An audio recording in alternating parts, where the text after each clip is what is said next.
Okay, we are live. Hello, everybody. Paul SUN-HYUNG Lee here, and you might have heard some of my mic activating there because I pressed the wrong mute button. I hit the mute button for my cans and not for the microphone. So hopefully I didn't make too much noise as I was settling in. I'm glad I didn't let rip something, the pre-show fart or something like that. But hey, welcome to Funboxing Sundays edition, episode number 77. My name is Paul SUN-HYUNG Lee, and I am the host of this show, this channel. This is my YouTube channel, Bitterasiandude Inc. Welcome, everybody, to episode 77. I already said that, but hey, we've got something really special on the books for you because ding dong, the witch is dead. The strike is over. SAG-AFTRA has settled with the AMPTP, ending a 110 plus day strike. All that's left is to ratify it. The SAG National Council has approved the tentative agreement and is going to take it to membership, and we're going to vote on it. And I think I think everybody's ready to go back to work. I myself am overjoyed because the timing couldn't be any better. The trailer for Avatar: The Last Airbender literally dropped hours after the strike ended. So happy about that. So happy to see all of you here. So happy to finally be able to speak to you all about a number of different things that are going on. So I thought, hey, that's fantastic. Let's use Funboxing Sundays as a perfect vehicle to do this.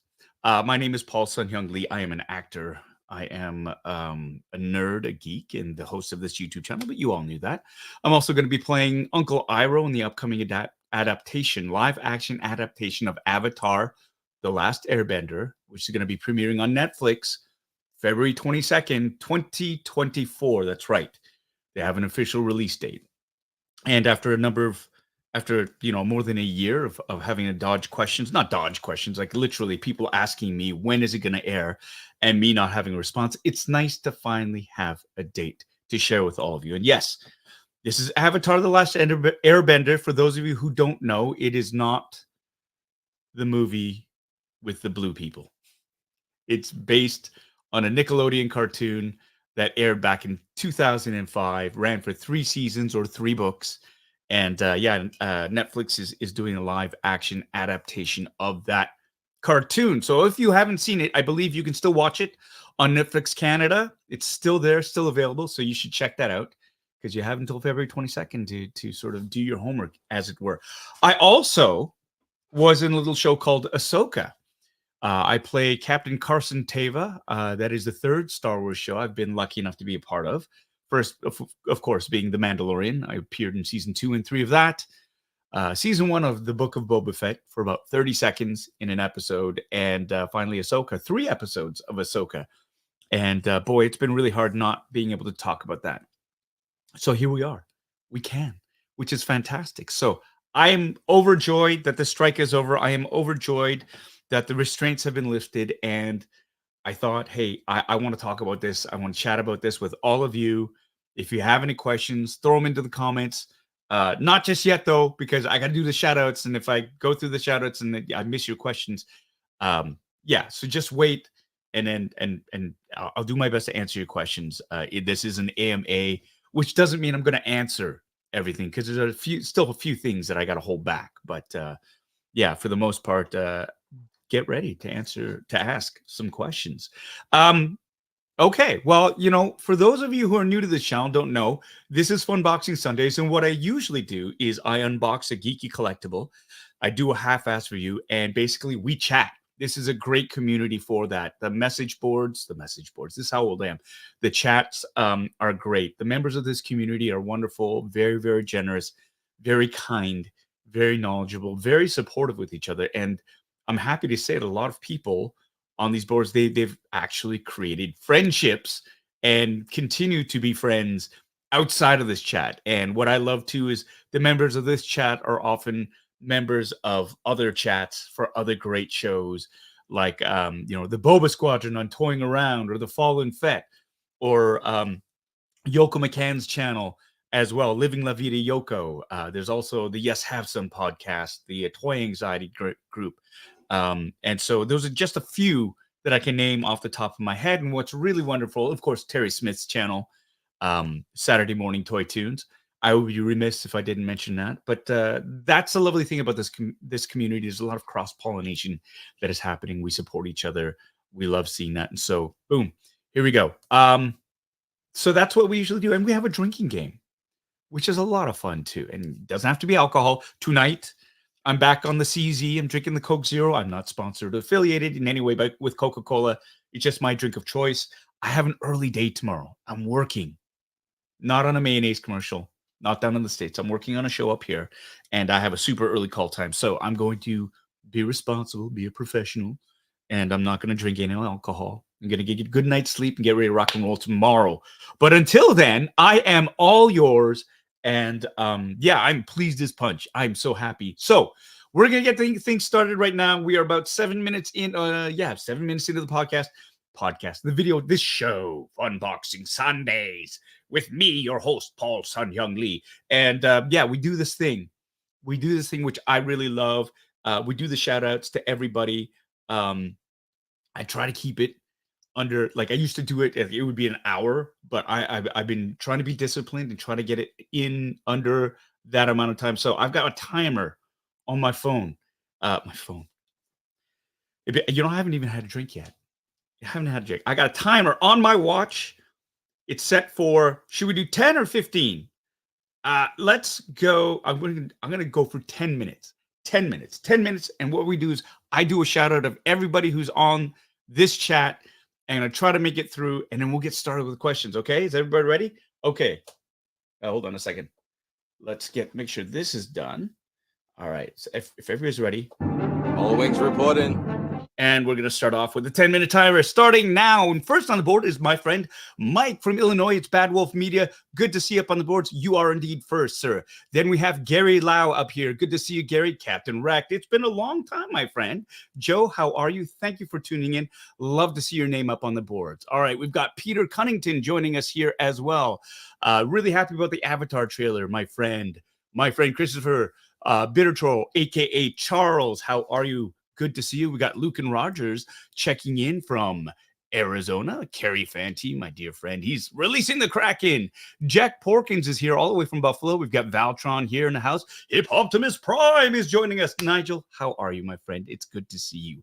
All right, we're going to move on down the list here. We got a lot of furious chat here. Tommy K is not here, but he is here in spirit because he's driving all the way back from Pittsburgh, Ohio. He just watched the Green Bay Packers lose, unfortunately, to the Pittsburgh Steelers. But on the plus side, he was able to grab some great toys from the U.S. that are only available in the U.S. for us. So USA, USA, and also 3, 2, 1. Everybody shut up, Tommy. That's just for you, pal. All right, we've got John DeLong here saying hi to everybody. Pammy is here as well. We've got Jimpei05. Hello, hello. Christopher Colvin, my dear friend. Hey, if you want to be inspired by all things 3D printed, check out his Instagram channel, his Instagram account. It is Colvin Creations. You will be inspired. You'll be blown away. Check it out. Lots of great things. We've got Double O Bricks here saying hello to everybody. James Burke is here as well. Global Health Science Institute from Southern New Mexico is here. Hello, my friends. It's lovely to see you. Gary James is in the house all the way back from Japan. And boy, oh boy, did a lot of stuff happen to him. He had his birthday there. Or did he have his birthday there? No, he had his birthday here. But he did get engaged. So good for you, Gary. Good to see you here. We got my friend, Ron Suchoplas. Sukoplas. We had this discussion in Winnipeg. Good to see you, my friends. Good, strong Greek last name. Toy Geekosaurus is in the house. Hello. Good to see you, Monster 0305. Justin, how are you? Steve Nara is here as well. All right. Thomas D is here saying hello. Melissa K, hey, all the way from Sweden, is checking in as well. We've got the Docinator here. Let's go. Can't wait to see the scoop. Yes, that's right. We're going to be going for it. All right. We're going to move on down the list. We've got Scott Robosco here saying hello. Robsco, Robosco, Scott Robsco. Hello, Rob. Good to see you. All right, we're going to go down here. Ryan Dole is in the house. Yeah, look at this guy. This guy just won't let it go. Like a dog with a bone. He will not let it go. We're 3 minutes in, and already I'm hitting some flack. All right, Brandy Woods is here in the house. Hello, Brandy. Good to see you, artist extraordinaire who lives in Montreal. Good to see you. Colin Duff is here saying hello to all the beautiful nerds. Hello back, my friend. Charles Stevens is here. Hello, Charles. 118 days and overdue. Absolutely. We've got Sean P., my brother from another mother. Good to see you, my friend. Good to see you as always. We've got the best Gar kid here in the house. Colin Hollis, the great neighbor. John DeLong. We said hello to you, but I'm going to say hello to you again, my friend. Moving on down the list, we've got John Galgano saying, hi, everybody. Hello back to you, my good friend. Andy H is here joining us from the UK. All right. Hope everybody's doing okay. It's late for you, and thank you so much for staying up and tuning in. I hope it doesn't disappoint, and I hope you got a lot of questions. All right, we're going to move on down this list here saying, lots of furious conversation, which is awesome. My dear friend Vanessa C is here. Oh, no, she's sick. She's been battling COVID all week, and I'm utterly miserable, so I might not be chatting much tonight. Managed to avoid it up until now. Well, statistically speaking, it was bound to happen. I'm sorry you're feeling like crapola, but you'll get through it. And hey, thanks for tuning in. Hopefully you can find some solace and some entertainment from this to sort of ease the aches and pains. Anyways, Vanessa, we're rooting for you, and I hope you're doing well. My good friend Andrew Terrio is here. Hey, everybody. Can't wait to hear everything. Yeah, I've got the receipts. So I'm going to, the tea and the receipts, whatever. I try to be cool. I can't do it. Quinn Calling is here. I said hello to Quinn, right? Hello there. Oh, I got this ready. General Kenobi. I actually got the sound pad reorganized, so I don't have to jump from page to page. I sort of have it all set up. So there we go. Yannick Frev, my good friend. Hello, how's everyone doing? We are doing well. Even better that now that you are here, my friend. Anthony K9. Hello, Anthony K9. Good to see you, buddy. Good to see you. Thanks for rejoining us. Dean McGinnis is here. Yes, I can speak now. Angela Hurtado is here as well. Hey, much love back to you. Thank you so much.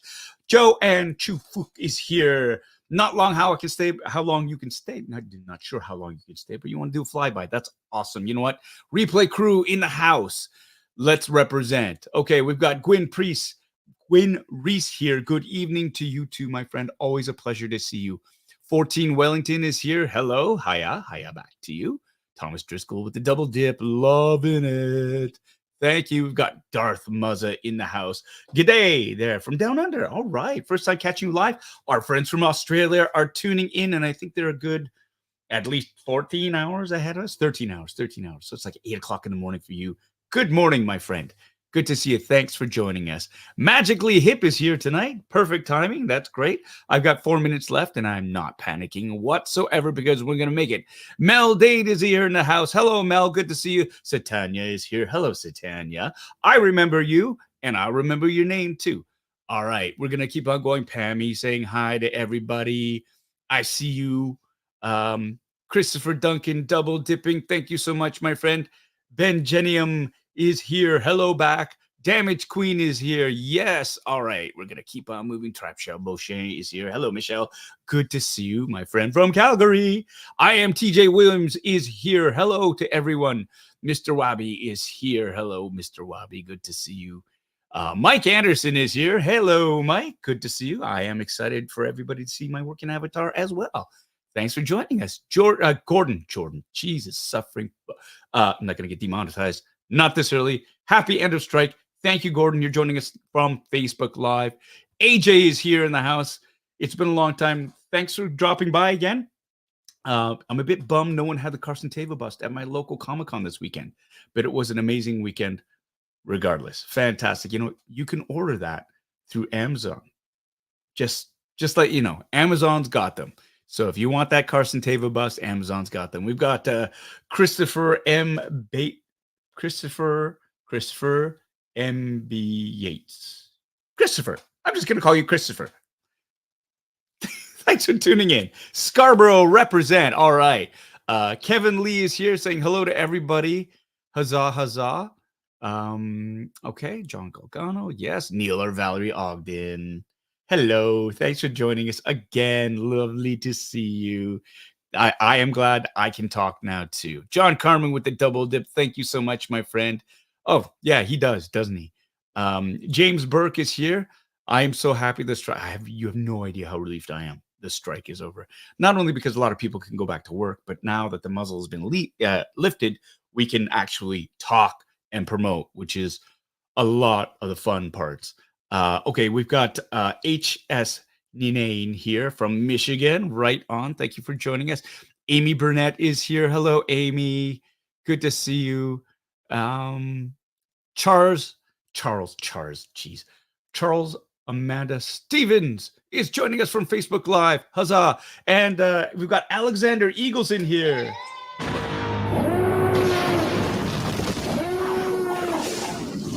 Thank you so much for the $2 super chat. He's saying hello to Paul, Anna, and everyone. Thank you very much for that generous donation. We appreciate it, and we see you. I hope you are doing well, my friend. I hope you're doing well. All right, we're going to keep on moving down the list here. All right, we've got a lot of conversation, which is great. Everybody's chatting to each other, and oops, there it goes. It just glitched again. All right, we've got my friend Stephen Wong is here saying hello to me and the rest of the Bitter Brigade. Hope you're all doing really, really well. Good to see your name up there, Stephen. Okay, Scott Robsco. Yes, I said hello to you. I fumbled your name already, in fact. I got 40 minutes until dropping your quick. No, 46 seconds. Oh my God. 46 seconds and counting. Matthew Sinclair. Hello, Matthew. Good to see you. Happy Sunday to you as well. Cynthia Lynn is here. Sandy is there. Hey, Sandy. I guess you are home. Thanks for joining. Thanks for dropping by. Tracy Green is here. Oh, I love you too. Thank you so much for the love. We got Agate Crayon here. Yo, nice to see you as well. Chris Christie is in the house. Nice. Stephanie Watts is here. Hi, Charles. Hi back, Lady Marine. Thanks for double dipping. Thanks for always being around. All right. We've got our friends here, Nerdy Nightly. They became a YouTube member. Thank you so much for joining it. If you haven't seen Nerdy Nightly, Claris Polaris and Nerdy Nightly, they are a fantastic duo who do all things nerdy. Fantastic content, good shows. They do reaction videos. They do reactions to trailers, to TV series, all things nerdy, books. They interview people, and you know what? They're awesome human beings as well. So let's love them. All right, show them some love. My wrist is buzzing crazily. It's done. We've gone over. But you know what? I don't care. I'm going to keep on going down this list until we get it. Yes, we're going to move on down the list here. Yes, it is so nice to be live. Thank you so much, my friends. Tracy C. Green is here. Tracy, yes. Oh, you grew up in Toronto. Thank you so much. I recognize that avatar. I think I've said hello to you already, or you're double dipping. In either case, I love it. I love it. Thank you so much. Thank you very much. You're far too kind. Thank you. You're far too kind. I love that. I love that soundbite. Luis Esquivia is here. Hello. Look at that. Saying hello to everybody. Dresden Warlock is here as well. Hey, sir. Yes, right back to you as well. Tyler Ange Kaneb joining us all the way from Thunder Bay. T-Bay is representing. Way to go. Lovely. Annalie has just gifted 5 Bitterasiandude Inc. membership. So if you're not a member, it might already be gone. If you're not a member and you want to see what that's all about, click on it, get that free membership for a month, and see if you like all that extra content that will be coming. I promise. It's going to happen. It's going to happen. Thank you. Anna also happens to be the love of my life, my wife, and the moderator of this channel. So be nice to each other or you're going to get booted. Besides, she's only here to troll me. So here we go. All right, we've got Rhino Hobbies here. Hello, back. Good to see you again, my friends. Andrew is here, joining us on Facebook. Will you be able to tell us how much changed between cartoon and live action Avatar? A little bit. I'm not going to spill all the tea. You got to watch the show. And there is a little bit of a thing called an NDA that I did sign. So you're not going to get too much out of me, but just you'll get a little bit. All right. Jetta Patrol just became a new YouTube member. Ryan, thank you so much. I appreciate it. Again, you're looking for great content, check out Jetta Patrol's channel.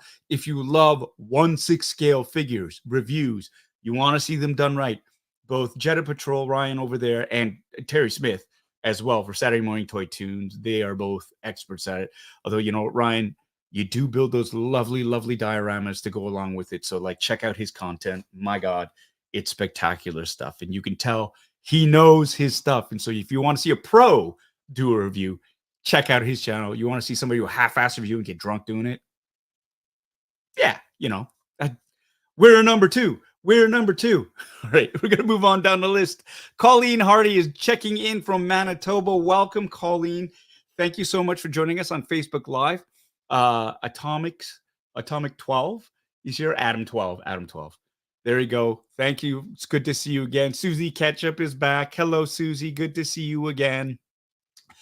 Marc-André Doiron is here. Good to see. Oh, it starts before your birthday. Well, happy birthday to you. Francesco is here. A Robot Piggy is here. James Dalton is here, my good friend from Calgary. Thank you so much. Ian Foltz is here. Dave Diaz, good Lord, it's been a while, my friend. Good to see you. Yeah, I've been live streaming for a while, 77 episodes and counting. Can you believe it? It's good to see you, my friend. I hope you enjoy the content here. All right, we've got Dylan Black joining us from Ottawa, radio announcer on Boom 99.7. Love your work. Thank you so much, Dylan. I am absolutely flabbergasted by this. And thanks for joining. I hope you enjoy this content. And yeah, I hope you have some questions handy. All right, we're going to move on down the list. We've got Marc D'Entremont here. Right on. Thank you for joining. Debbie Wong. Brennan is here. Darkly designed, fantastic cosplayer and human being. Thank you for joining. Yay, I get to chat about stuff that I'm doing. Absolutely. Absolutely, because, you know, I like to talk. What can I say? Arn Asada. Arn Asada is here. Hello, Arn. Good to see you. Lisa Ann Murphy is here. Hello, Lisa. Good to see you. Rachel Salazar is here from Seattle. West Coast represent. Endless Wonders is here. Kenny C3 is in the house. What's up, New Jersey? In the house. We've got Emmanuel Madayag is here. Big fan from Australia. All right, we've got 2 Aussies in the house today. Huzzah. My sister, my big sister, Angela Lee is here. It was great to see you. Thank you so much for dropping off the food and the gifts. It is the boy 2.0's birthday coming up soon, so it was nice to see you. Quinn Calling is here in the house. Hello, Quinn. Yes, well, we'll see what happens. We'll see what happens with that. One can only hope, right? Okay, Matthew Lee is checking in from Tennessee. Hello, Matthew. Thanks for tuning in. That's 2 people from Tennessee now, right? We got Bitter Troll, Christopher, and you. All right. Do you guys know each other? Just thought I'd ask. Okay, we're going to keep on moving down this list. Yes, I see the super chats are coming. I'm getting to them. James Burke is here. Hello, James. Good to see you. Gas Nottingham, our friends from the UK again. Well, I love this. This truly is a global community. James Burke, Brad Bard. Hello from Los Angeles. Brad Bard Batter. There you go. Just took me a couple of seconds. There you go. We got Yvonne Thomas is here, or Ivan. Yvonne or Ivan. I'm not sure. Either or. Let me know in the comments which one it is. We've got Jeremy James Jeffrey from the Winnipeg Ghostbusters. Good to see you. Thanks so much for that awesome plaque. It's sitting right over there. I appreciate that. And it was good to meet you a couple of weeks ago. All right, Brent Vidar Larson, that's Bitter Vader 74 in the house. Tom Ninja 6 is here as well. And we got Endless Wonders, Tyler, and yes, we've said hello. I said hello to everybody here. I'm sorry, I'm just sort of double dipping. Luke and Rogers, yes, you're up near the top, my friend. From Arizona, if I remember correctly. Brad Davidson is here. Yes, congratulations to everybody who did stand their ground. And again, it had to be a transformative deal. Had to happen. Okay. I'm going to move on down the list here. Mike Wan is in the house. Hello, my dear friend. Good to see you. Thank you, as always, for your support. James Burke is in the house. Although I think I've already said hello to you. Dakota Ture is here. Oh, thank you so much. I would like to be in more movies for you. That would be great.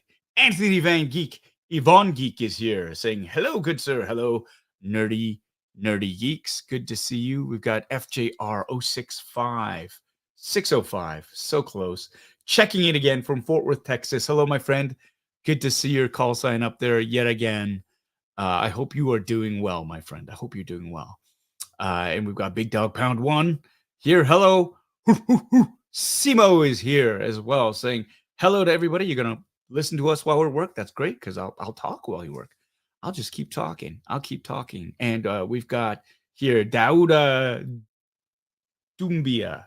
Daumbia saying hello from Ottawa. I hope I pronounced your name correctly. Let me know if I didn't. Let me know the correct pronunciation. Captain Crispy is here. Hi, Iro or Hyro. Yes, yes. Very clever, Christopher. Very clever. We got Melody Ang here checking in from Vancouver, West Coast represent. Right on. Mr. Ruts65.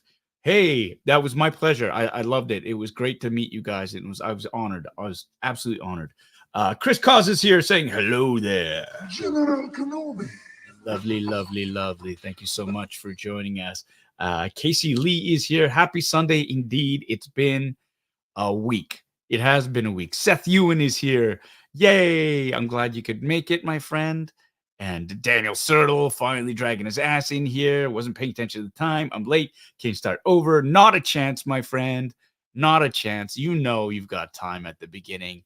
I'm just going to move on. Alfredo Emmanuel Light is watching from Cuba. Yay! I think that's the first time. So thank you for joining. Thank you. Hello back to you. Dean McGinnis is here with a question. I can't answer these right now, but ask it again. Ask it again when we get down to that part. And I'm sorry, I'm just sort of trying to get down to the list so we can actually start. And everybody's chatting, and it's all awesome. Andrew Allen saying hello there. General Kenobi. Gonna say hello back to you in that way. Raymond Tentis is here. Hello, Raymond, all the way from Minnesota. Good to see you again, my friend. And here we go. We're gonna make it. I'm gonna make it.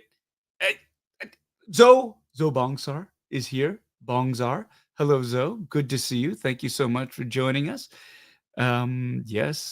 Yes, we got Crystal Gwen Saul. Hello, everybody, to saying hello to everybody. So we're going to say hello back. And no, thank you. Thank you for being part of this joy.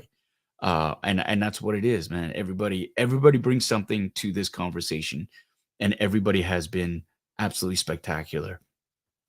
Chris Hayes is here. I've seen that meme so many times, and to be honest, it's awesome being objectified like that for me. So, because I don't get it. And it's good to flip that meme on its head and really sort of point out how asinine it kind of is. But I appreciated that. So, I got a big chuckle out of that. Modos23 is here. Yes, she does run the ship. She keeps everything running on time, except, of course, these hellos. But we have 100, like I see over 100 people, 166 people who are watching this, and I'm trying to say hello to everybody there. We've got a super chat from my friend Matthew Sinclair.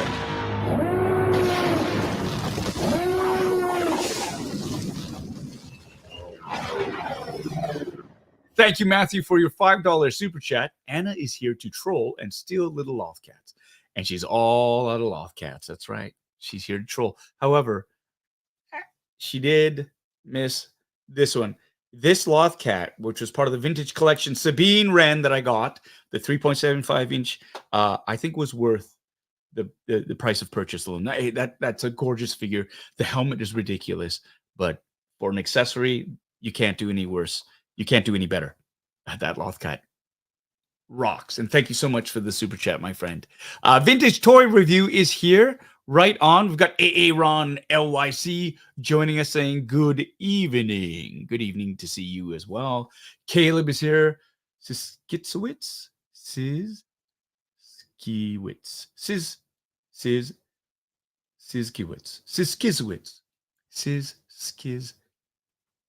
Hello, Caleb.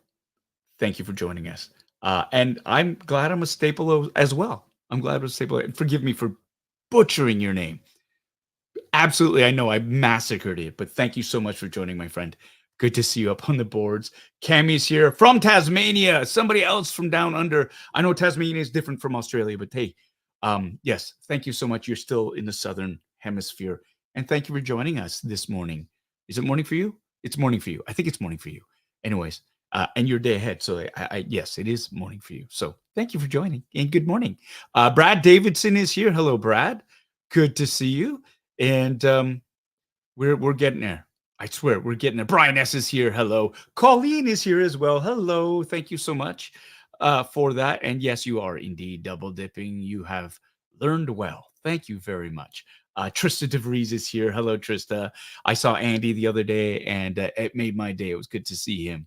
Yeah, it was great to see him. And hello to you as well. Yay. Okay, and now I think I don't see any new names.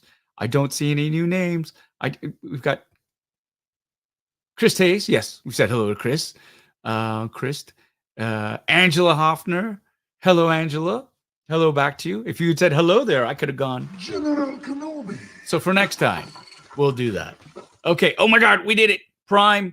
Hello, Prime. I am absolutely living my geeky dreams. Thank you so much for thinking that I am awesome. I really appreciate that. And boom, Keith Lee. Hello. Good evening to you as well. All right, here we are. Woo! It only took 15 minutes. 15 minutes. Maybe a little longer. 23 minutes. Oh my gosh, I need a drink. So everybody, if you have a drink in hand, I would recommend you get it. Doesn't have to be alcohol. It could be coffee, tea, water, juice, blue milk, cream, whatever floats your boat, boba or whatever. Get your drink ready. And here's to all of you, to all of us, to the end of the SAG-AFTRA strike, to being able to talk about all things geeky again, and to the end of a fantastic week, and for others, the beginning of yet another fantastic week. Cheers. Wow. Oh, there's nothing like a good CZ to wash down the dry throat. And look, while we were cheersing each other, we got another super chat.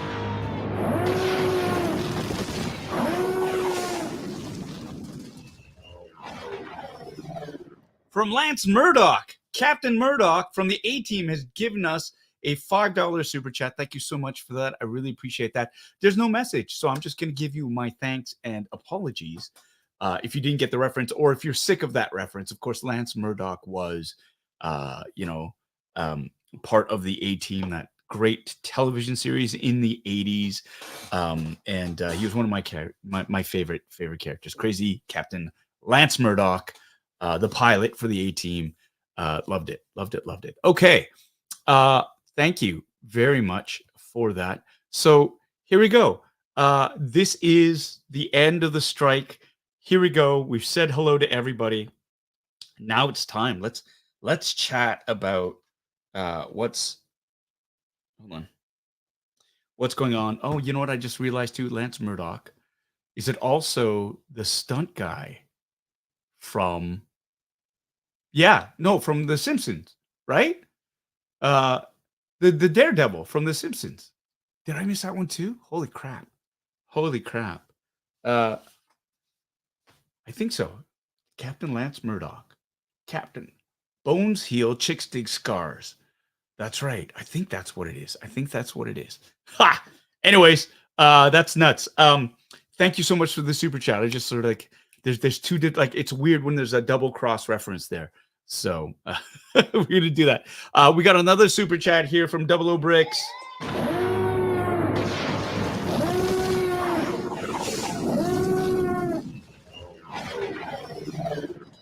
Thank you so much for that super chat. The question is from Double O Bricks. What's your favorite BTS memory from Ahsoka? There were a few. Oh my God. Of course, one of them has to be getting to meet Anthony Daniels. Holy crap. I read in the script that C-3PO was going to be in the scene, in front of the defense council. And I had assumed that it was going to be another actor inside the suit, like they do with the Mandalorian. It's either Brendan Wayne or Lateef Crowder, and then it's voiced by the actor like Pedro Pascal. So I thought it was going to be Christopher Bartlett who's going to be in the suit. Chris Bartlett, what a wonderful human being. He plays the majority of the protocol. There are other actors as well, but Chris is one of the mainstays. And he's actually played C-3PO in public live for years. In fact, has built C-3PO's costume. And that's kind of how he got involved. He was so good. His crafting of his own C-3PO cosplay was so good, they approached him. Lucasfilm approached him for these appearances. So I assumed it was going to be Chris. I was very happy. I thought, oh, I'm going to see Chris. We're going to chat and hang out, and he'll be in a suit. And I remember showing up, and Dave Filoni was there, and he said, "Hey, so do you see? We got a big surprise. We got a big treat for everybody." I was like, "Yeah, C-3PO is going to be here." He's like, "Yeah, no, he's going to be here." And I thought, "You're not saying Anthony Daniels is going to be here?" He's like, "Yep." And oh my God, what that was insane. Because he is on this, honestly, like, he's a legend in the Star Wars community. He's been in every single Star Wars film. And for him to make an appearance in Ahsoka, for me to get a chance to meet the guy, holy crap. And it was him in the suit. He's in his 70s and he is still absolutely fit AF. And he can still fit in that suit, and he embodies it. Like, he created that character, like he made that character alive, and that's there he was. And I remember one of the best moments was we were rehearsing that big scene with C-3PO's entrance, and Nelson Lee, who did a fantastic job portraying Senator Ziono, like, he played him so well. Like, reading the comments online, how everybody wanted to punch him in the face for being so arrogant, was an absolute treat, because Nelson is one of the nicest guys you'll meet, and you're doing your job as the heavy or the villain when people want to punch you in the face, because that means you're doing a great job. And Nelson, consummate professional. So we're there, and Nelson is just killing it in rehearsals, and I'm sitting back going, wow, I'm super impressed by his work. And we're doing a rehearsal, and Anthony Daniels comes in, and you could hear a pin drop, and he shuffles down. He's not wearing the suit, but he's just sort of miming it. And he starts to go through his dialogue about how, he was sent here by Senator Organa, blah, blah, blah. And there's this pause, and there's this dead space where everybody's just like, we're all holding our breath. And Mr. Daniels turns this, I believe it's your line. And it just broke, because we were all so mesmerized by watching this legend deliver a performance in rehearsal. It's unbelievable. It's like you're seeing him right there. And that was, for me, every time, and I say this every time I get invited to do the show or a show, and I show up on set, I keep thinking, there's no way it's going to top the last time I was here, right? And it always does. There's always another fantastic core memory experience that just sort of drops in. And I have another one as well, another great memory as well, that I'll talk about later on. But that's there you go. I hope you got your $2.79 worth Canadian off of that Double O Bricks. Thank you so much for that lovely super chat and your donation. And thanks for supporting the channel. We've got another super chat here from John DeLong.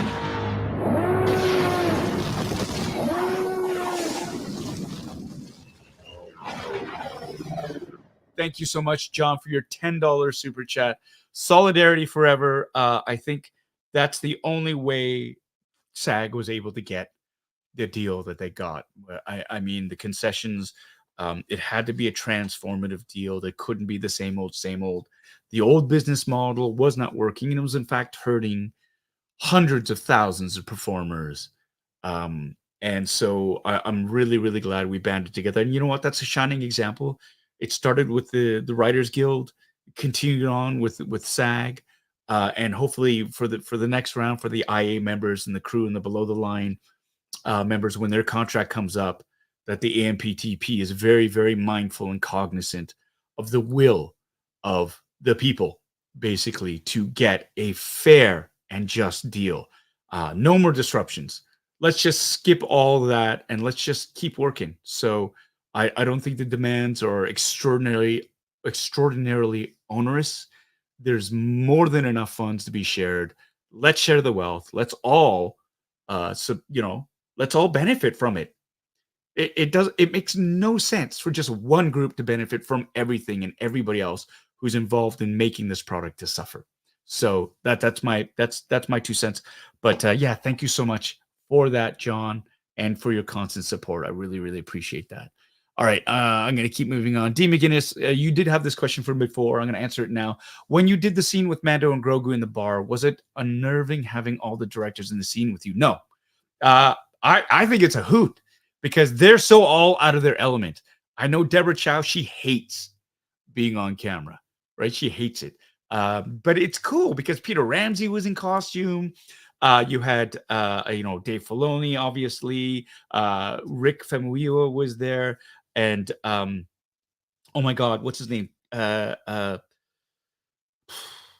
My brain has gone blank. He was the director of Minari. Charles, hold on a second. This is going to bug me. I'm going to need to look it up. I used to know it, but my brain is dead. Minari. I'm looking it up. Accessing secondary brain.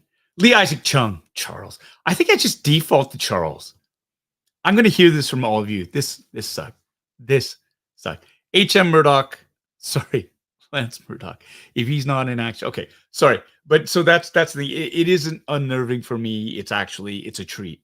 And it's cool because in that bar scene as well, all the background performers, they were all employees of ILM. They all got a chance because they've done so much work. And I love this.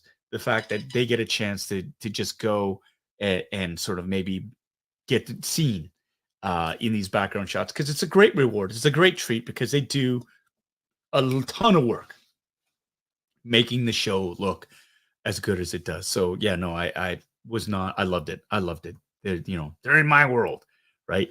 You're right, Lance Murdoch. If he's not in action, he's in traction. That is a Simpsons reference because Mike from Bad Wolf Media is saying it's H.M. Murdoch, Howling Mad Murdoch, of course. I thought something was a bit off, but that's the first thing I went for, Murdoch. But yes. Okay, we're going to move on down here. SUN-HYUNG, first of all, hey, thank you. Right off the bat, what was it like not being able to say anything about Avatar: The Last Airbender and has a weight lifted off your chest now that the trailer is out? I have constantly, even when we were shooting Avatar, I was speaking about it. So, but within reason, right? Like NDA, everything that I spoke about was not giving away, it wasn't giving away any plot points, any secrets. Everything I spoke about was public knowledge, like who was cast, where we were shooting, this and that, and my own opinions on the actual actors themselves. So it was a joy because there's a lot of young performers on that show. And for a lot of them, this is going to be the thing that really catapults them into the spotlight. I mean, I myself, to be honest, had no idea just how big this is going to be. Just the reaction to the trailer itself, and we can look at the trailer together in a little bit, was astounding. I was floored by how much feedback and how much traction the trailer got, and the images and whatnot. How excited people were for Avatar. I mean, I thought it was it's going to be big. I didn't think it was going to be this big. And it's suddenly starting to dawn on me that this is going to be a big deal. And so and so just being able to pump up the younger actors for it too, and because they're young, but the experiences and the work they bring from what I saw on set does a credit to both them and the characters that they are portraying. And the proof is going to be in the pudding. And I hear this a lot. I watch reaction videos. I do. I watch reaction videos. I love them. I think it's great. I love seeing people get emotional. I got emotional. Like I teared up over the trailer because I'm in it and I was excited because that's the first bit of footage, like real footage I've seen as well. And so, one of the biggest comments everybody is saying is, "Oh, I'm cautiously optimistic." I'm quite like they go, "Oh my God, that's great! I'm in." I'm cautiously optimistic. It's this whole idea of hedging your bets and not just say it. Fuck, that was so amazing. That trailer in of itself, in a vacuum, was fucking awesome, and I loved it. And I have high hopes. This cautiously optimistic sort of hedging and like, who fucking cares? It's if you liked it, just say I fucking loved it.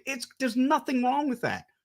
And if you see the show and it disappoints or whatever, sure, you can be the one to say, yeah, you know what? I love the trailer. It was so good. but I don't know about the, this whole everybody sort of tempering everything and just sort of like covering their asses. It's okay to say that was fucking amazing because that's what I thought. And we'll see what happens though, because I haven't seen any of the episodes. It could suck. Who knows? My money's on it's not gonna suck. It's gonna be awesome, but I'm biased. Anyways, that's the long and the short of it is, but like it does, I'm very happy to be able to promote and talk about the show and my experiences on it after it airs. Like for Ahsoka, that was the hardest thing in the world was to not be able to promote that show because I loved being on that show.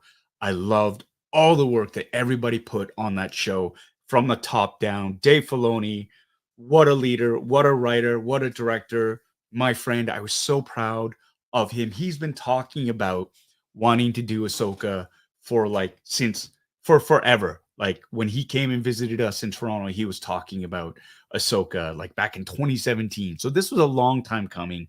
That was his baby. I love the deep cuts. I love the characterization. I love the slow, like he has grown so much as a filmmaker and a storyteller. He's always been a storyteller, but like he's grown so much. And I love that he brought all these characters to life. And, you know, personally, it was an honor and a joy to be on that show. And it sucked to not be able to publicly proclaim how awesome I thought the show was and to talk about like I would do on other shows to pump those tires. Not that they needed pumping, but it's like there's something about the absence of the performers not being able to show their love that was heartbreaking for me. And now you see it. A lot of the cast members now that the strike has been lifted. Iman Asfandi, great Instagram posts, behind the scenes pics, right? Same thing with Ivana. She played Shin Hati. She was great. You know, Rosario Dawson. All these, you know, finally being able to show the love and give credit where credit is due is great. And so I hope people will watch this. I myself am going to be talking about Ahsoka as well. If you have any questions, I'm going to be chatting about that. So yeah, no. But thank you so much for your question. We've got another super chat from Big Pound Dog 1.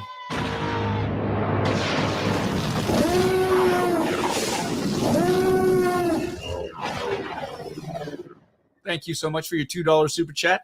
Salute. You look awesome in the Avatar trailer. Thank you so much. And again, that is the work of so many people who are getting together to get that look perfect. And you're starting with, you know, Farnaz, who is the costume designer, and her team in terms of building that costume. And then you have the hair and makeup department, Rita, who did who did all my makeup, the hours we spent together in that trailer as she was, you know, putting in the extensions and doing like coloring my skin basically with putting art on my face basically in the hair and makeup, the wig department, putting that top knot on. And again, it's the crew, the lighting, the cameras, all that's everybody working together to make us all look good. Yeah, thank you so much. I just basically had to show up, and you see the magic that they played on me. But thank you very much for that. Okay, I'm gonna move on down here. We're falling so far behind because I'm talking so much. I talk so much. Oh, we've got another super chat from Chris Christie.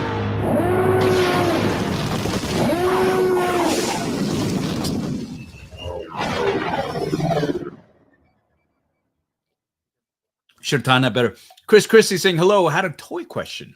How do you find out if your character is being immortalized in toy form? Do you find out like us, or do you get a call?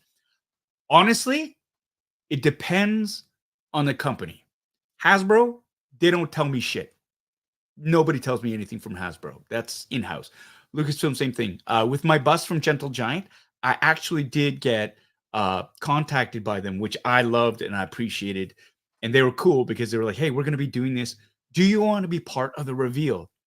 I think that's such a huge honor and such a class act to do that, you know, because if they're, yeah, I mean, it's not like I have any rights over this or I'm making any money off of these busts, but it's nice to be a part of announcing it to the world that this thing is going to happen. I think it's a classy act. So it depends on the toy company. long and the short of it. So there you go. Thanks so much, Chris, for that $5 super chat. I appreciate that. And I appreciate you like showing up to all these events from Montreal, from the Montreal Comic-Con, just going up there on a whim, and for the Bad Bash, and for always being around. Thank you so much for your good spirits and your kindness. And for the blood donation as well. Let's do it in December. Let's get together for December and do that. Hey? All right, let's do it. Mike Wan is here as well, the super chat.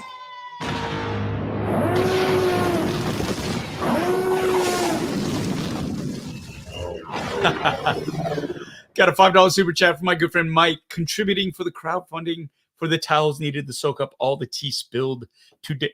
Excuse me. And also a bin for the receipts. Thank you so much, Mike.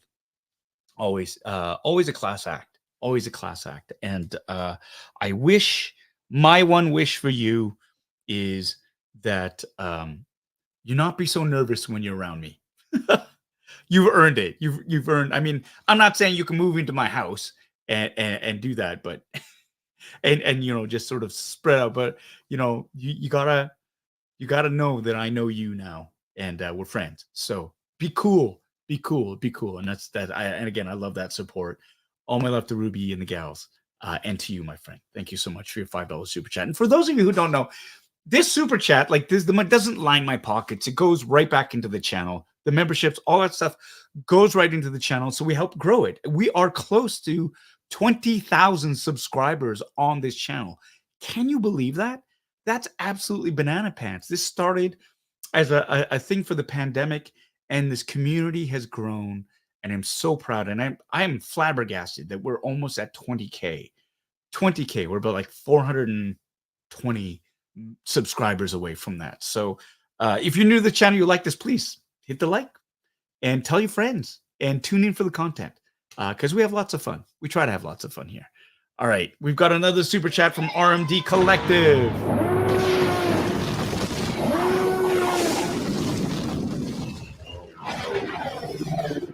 What's it like working with the legendary Chopper? There's something about droids when you see them in real life that just turns everybody into a little kid again, you know? And that's the thing. And it was with Chopper, to see a realization, the physicalization of a cartoon character, especially a droid, that little war criminal in real life was, yeah, it's mind-blowing. And again, the crews that work on it, I mean, it's props, they build the droids. But Legacy Effects, they do all the the animatronic creature work. So for Grogu, for oh my god, for all the droids, my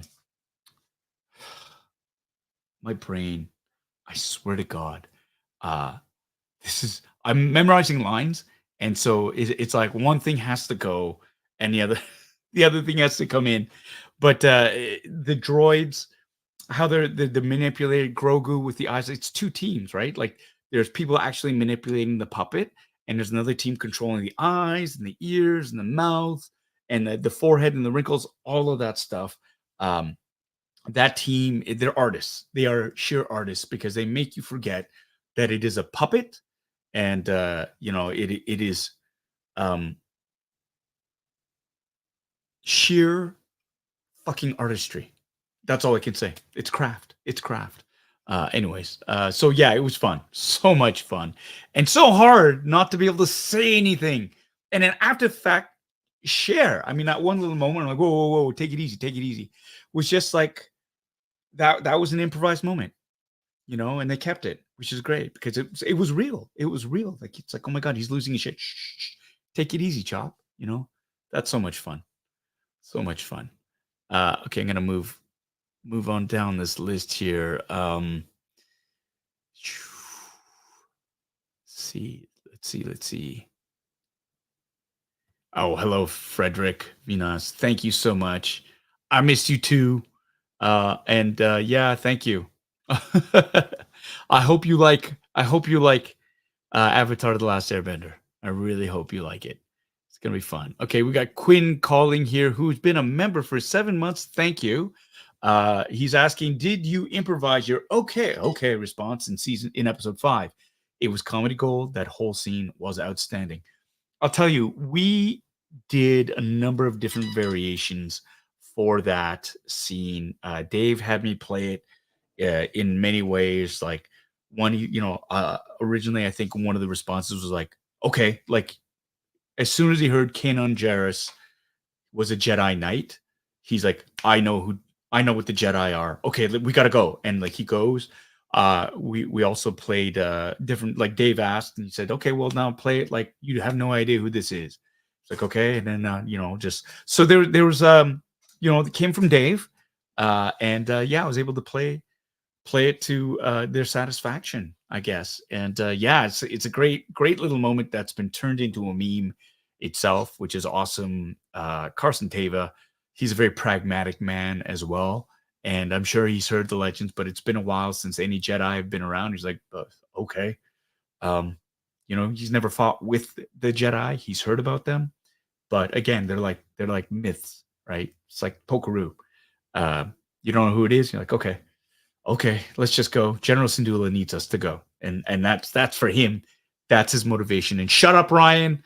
It doesn't mean Hera and Carson have a relationship in the way that you're thinking. But thank you so much for the kind words on that. That was a lot of fun to do that. Okay. Gonna move on down, looking for some of these. Oh, we got a super chat from Carrie Fanti.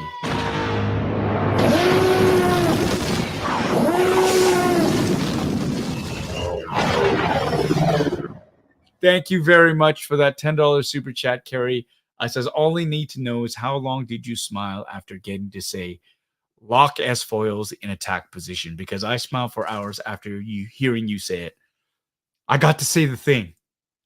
And for an X-Wing pilot, God, to be able to say that is so friggin' awesome. Lock S foils in attack position. I had another line which was cut, and it was arm proton torpedoes, which for me was like, that was a trifecta. That was a 1-2 punch. Had we been able to do that, because as we're closing in on the hyperspace ring, the scene was just a little bit longer. And there was another one as well, as we see the huge power build up, the evasive maneuvers. That would have been the hat trick. But I get it, for storytelling, you gotta save those seconds sometimes. And they wanted to show that the entire squadron was caught off guard. And they just, man, the 5-year-old me is living his best life right now in my 50s. So I loved it. Thank you so much, Carrie. That's a great question. And thank you so much. Love it, man. Absolutely love it. All right. We've got a $5 super chat from Tyler.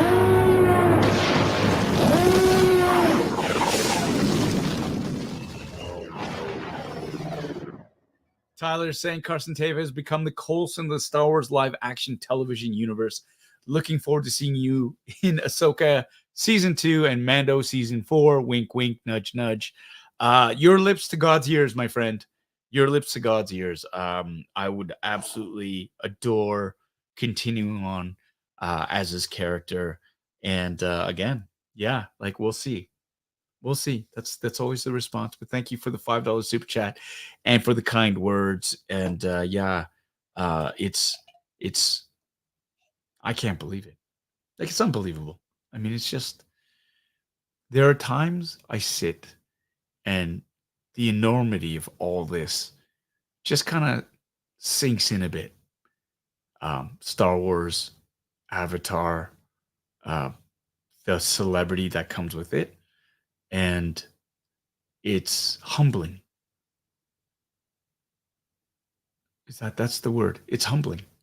And I find I have a profound sense of gratitude for all that, because it is a blessing and I am living my best life.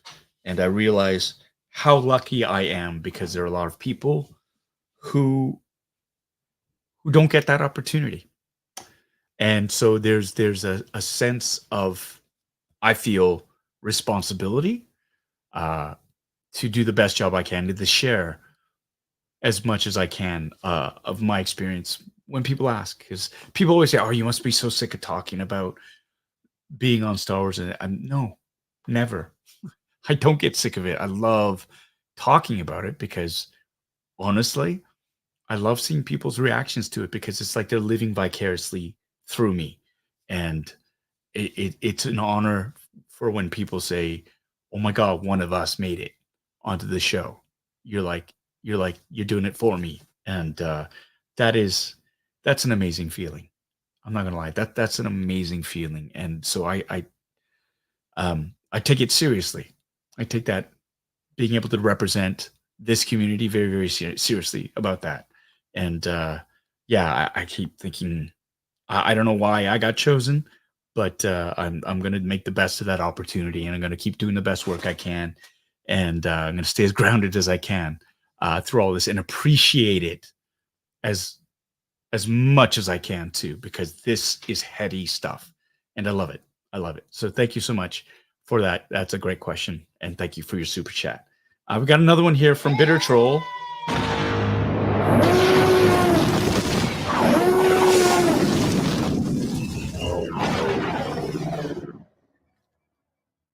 Oh, Christopher.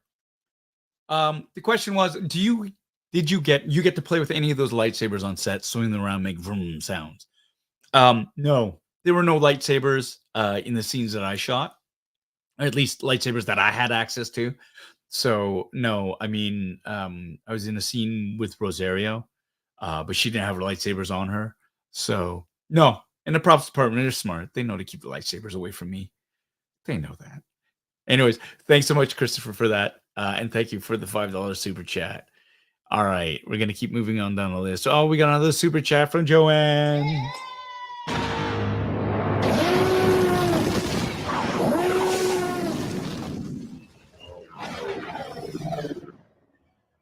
Her question is, I'm just curious to know if you actually did get to meet David Tennant, who voiced Huyang.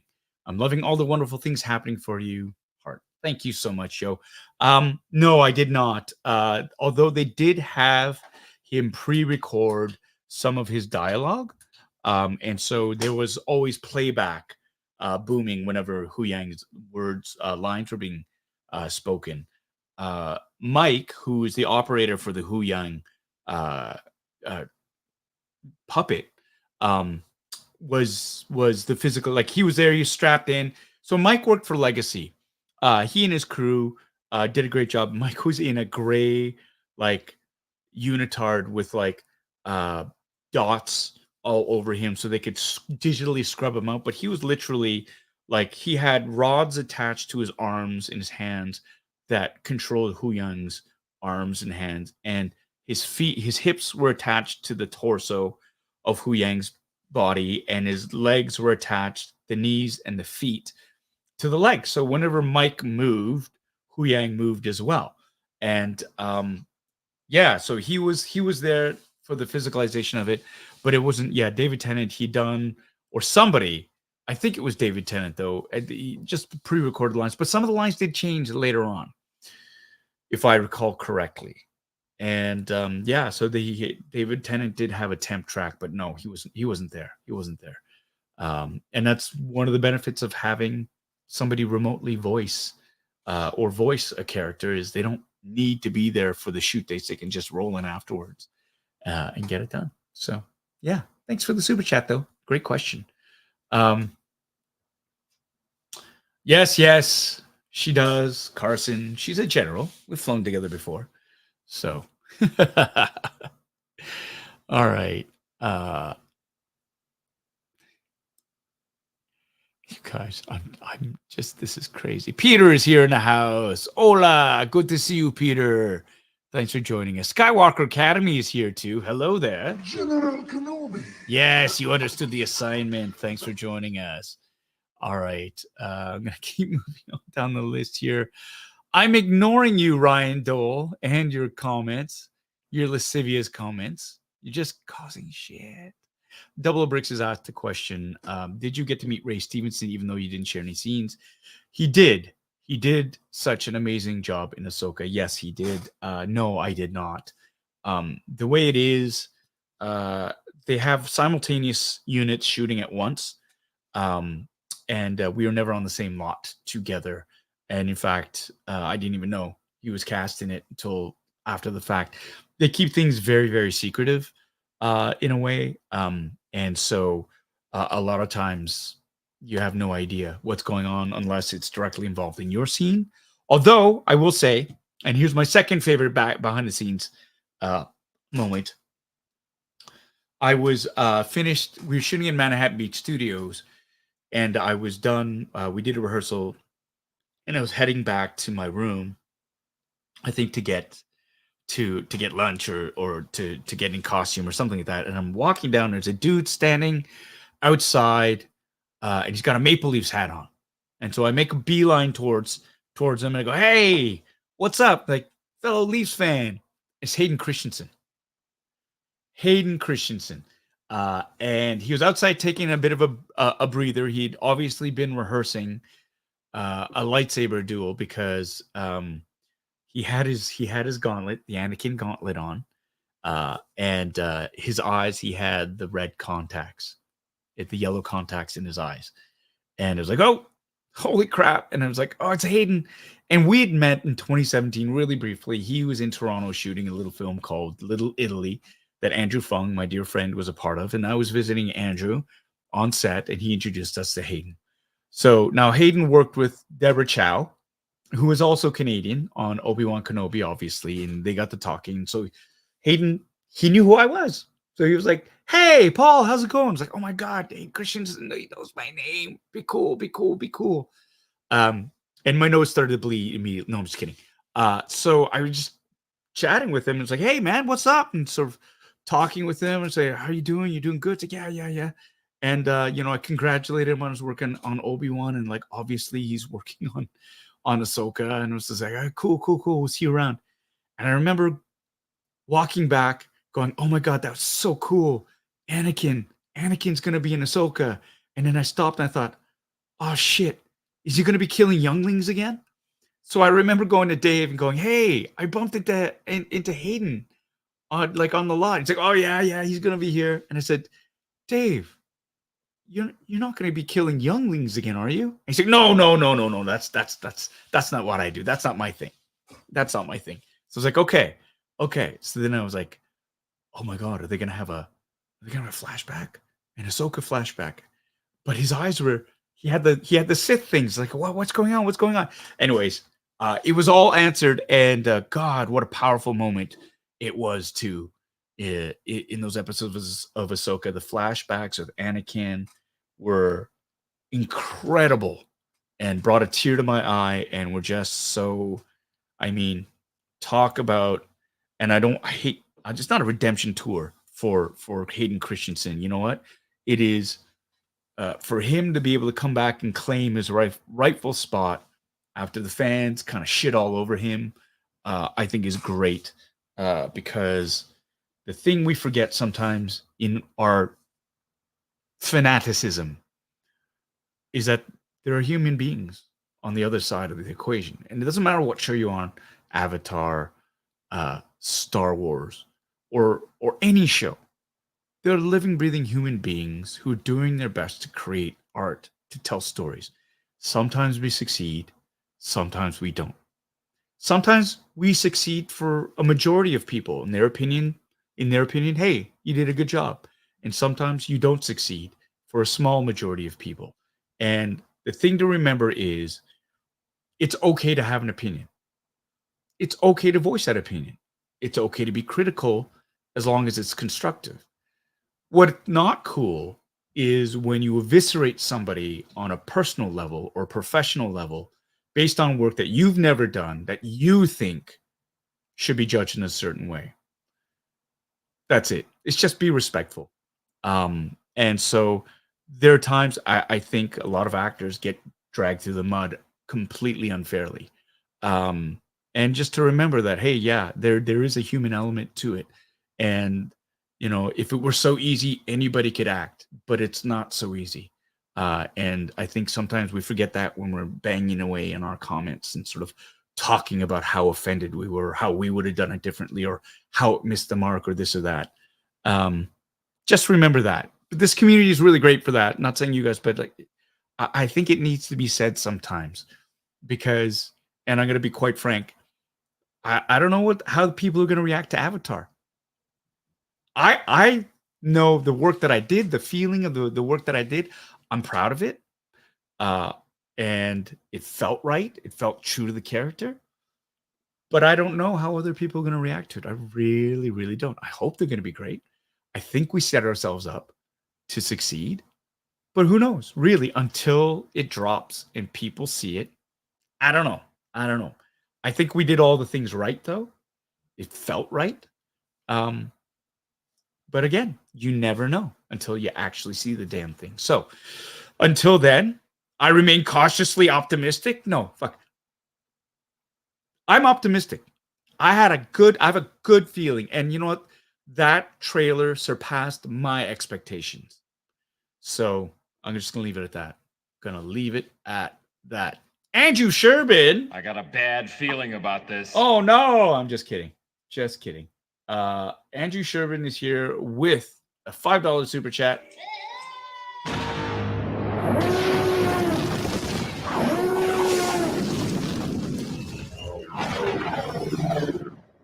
Can I just say this is my first ever super chat? Good Lord, my friend. Thank you so much for that. That means an awful lot. You've always been there for me from university to now. It's been a long road. I'm so glad I met you. You've been a blessing to my life. Thank you so much, my dear friend, for being there. And yeah, ladies and gentlemen, Andrew Sherbin, my best man at my wedding, right? My first ever roommate. Yeah. Yeah. Thank you so much. Love you, man. Love you. Okay. We're going to move on down this list here. And we got another super chat from another Andy.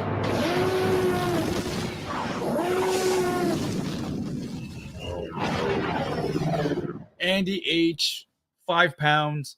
Thank you so much. That's like 50 Canadian dollars. I appreciate that. He says, I know you didn't share any scenes with him, but did you get to meet Ray Stevenson? No, but I wish I had. Everybody speaks so highly of him, and he was incredible as Balin Skull. Yeah, heartbreaking. But the gravitas and the presence of him, tremendous. What a tremendous loss. And that's the thing. Like this production lost a couple of really, really fantastic people. Shauna, I'm speaking of her as well. Tremendous loss. And yeah, they will both be missed. They'll both be missed, and they'll both be honored. We will honor them both by continuing on and honoring their memory, and by telling the stories and by excelling at them, because what finer tribute than to continue on with them in spirit. So yeah, I answered that question before, but yeah, no, I did not get a chance to meet him, and I really, really wish I had. But thank you so much for your super chat. I appreciate that. All right, I'm gonna keep moving on down. Ashley Brienzo, hi Ashley.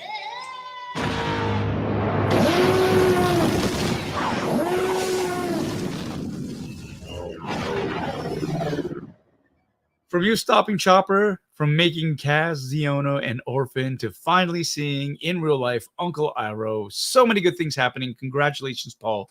Thank you, Ashley. I really, really appreciate that. Ashley, if you guys don't know, is herself a fantastic artist. So if you ever go to cons and you see her name up there, run to her booth, check out her artwork. Ashley, I don't know if you do have a website. Can we direct people to a website to see your work?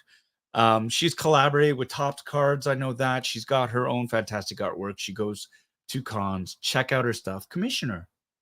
commission her to do some artwork for you. Star Wars artwork is her specialty. That's how I know her, and she is an absolute mensch.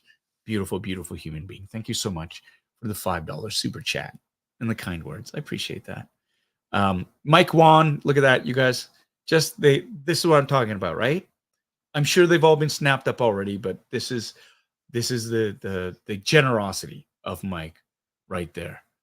All right, I'm gonna keep on moving down. Yeah, I was really worried. I was. Oh no, you woke up one of your kids laughing. Sorry. Sorry.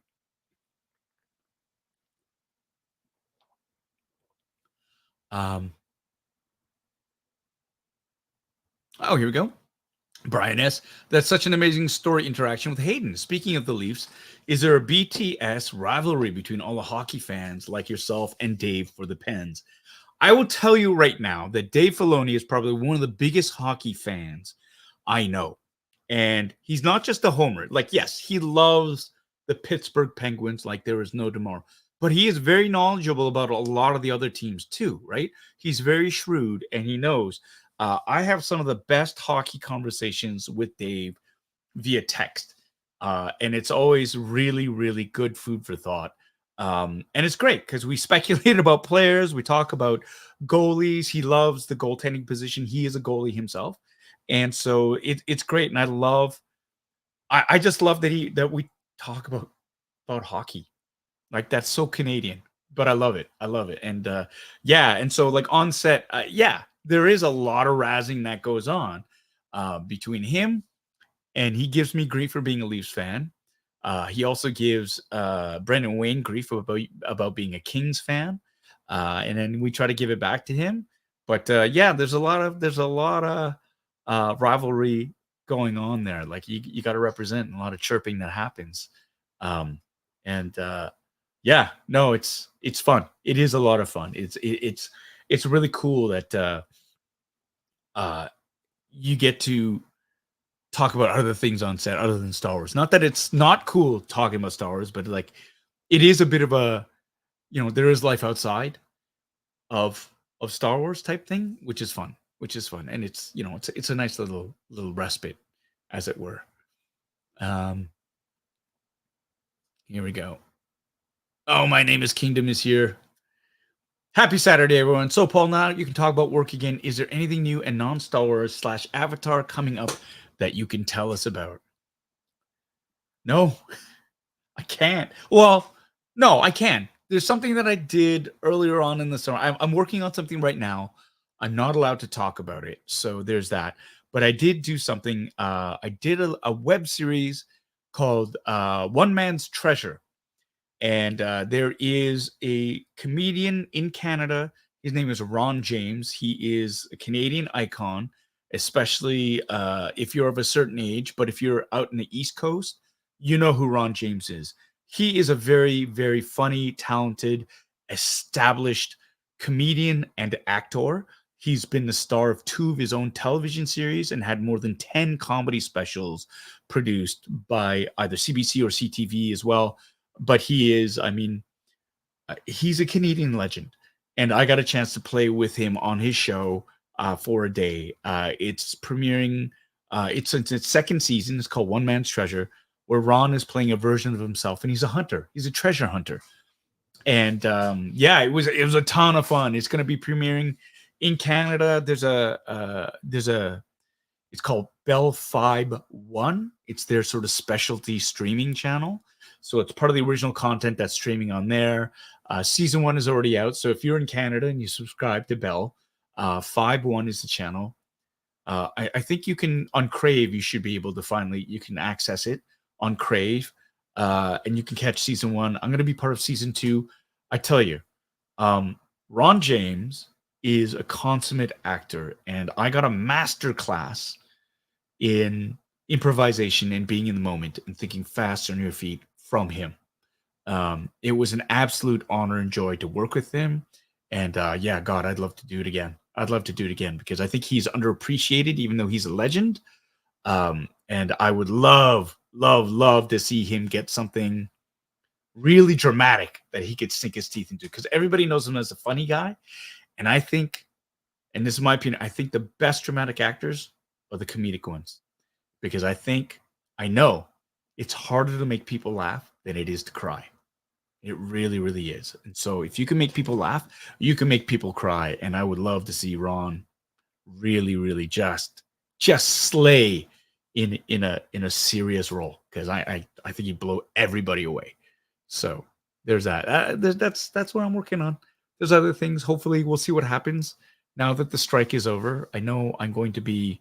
They're ramping up the promotional machine for Avatar, so I'm going to be traveling a little bit more regarding that. But yeah, no, it's just for now everything's starting up again. So yeah, it'll take a few weeks before I know for sure.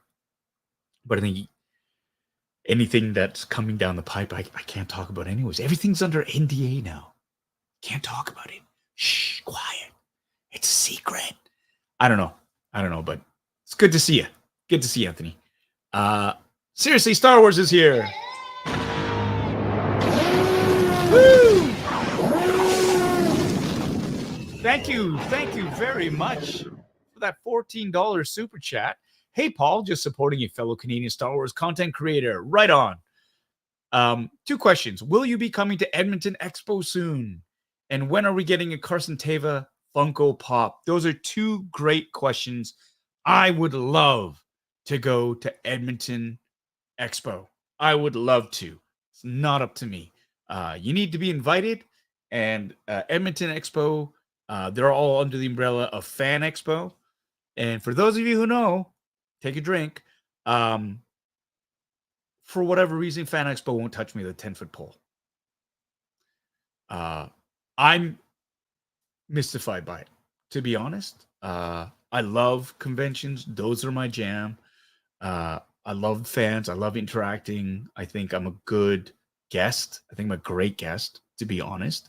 I think fans get more than fair value for it with an experience and interaction with me. I do my best to make a connection with everybody. But yeah, Fan Expo they don't want me. They don't. Well, from what I hear, they don't want to deal with my agent, which is asinine. I think it's absolutely asinine. Because whatever, but yeah, they won't deal with me. So as heartbreaking as that is to miss out on Toronto Fan Expo, Fan Expo in Toronto, my hometown, Vancouver Fan Expo, Calgary Fan Expo, Edmonton Fan Expo. I think Saskatchewan's got one too. So in the meantime, it's like, okay, I went and I did Montreal Comic Con, Ottawa Comic Con, Winnipeg Comic Con. Had a fantastic time there. Anybody who saw me there, they'll let you know. It's a fun time. It's great. I love it. And I'd love to go out East Coast. I think there's an Avalon Expo, and there's like other ones in Newfoundland. There's another one. Halifax has one. For sure, I'd love to do that. But in the meantime, too, like there's a lot of cons in the States, in the US. I'm going to be appearing in 2 Fan Expos. See, 2 cons in the US next year. They're on the books already. McAllen, Texas, in January, and Phoenix, Arizona, in May. And I'd love to go to Emerald City Comic Con, of course. New York Comic Con's a big one. Love to do that. I did Washington State Summer Con. That was a lot of fun. LA Comic Con would be great. Everywhere, anywhere, everywhere. I would love to do that. Connect Florida's got it, some really great ones as well. I would love to do that and to meet other fans. Yeah, it's my jam. It's my jam. I have a big time, a fun time doing that. In terms of the Carson Teva Funko Pop, again, I don't know. Nobody tells me nothing except for Gentle Giant. But yeah, I have no idea. I have no idea if anything's in the works. So hope that answers the question. And thank you so much for the super chat. Hunter Kelly is here with the super chat as well.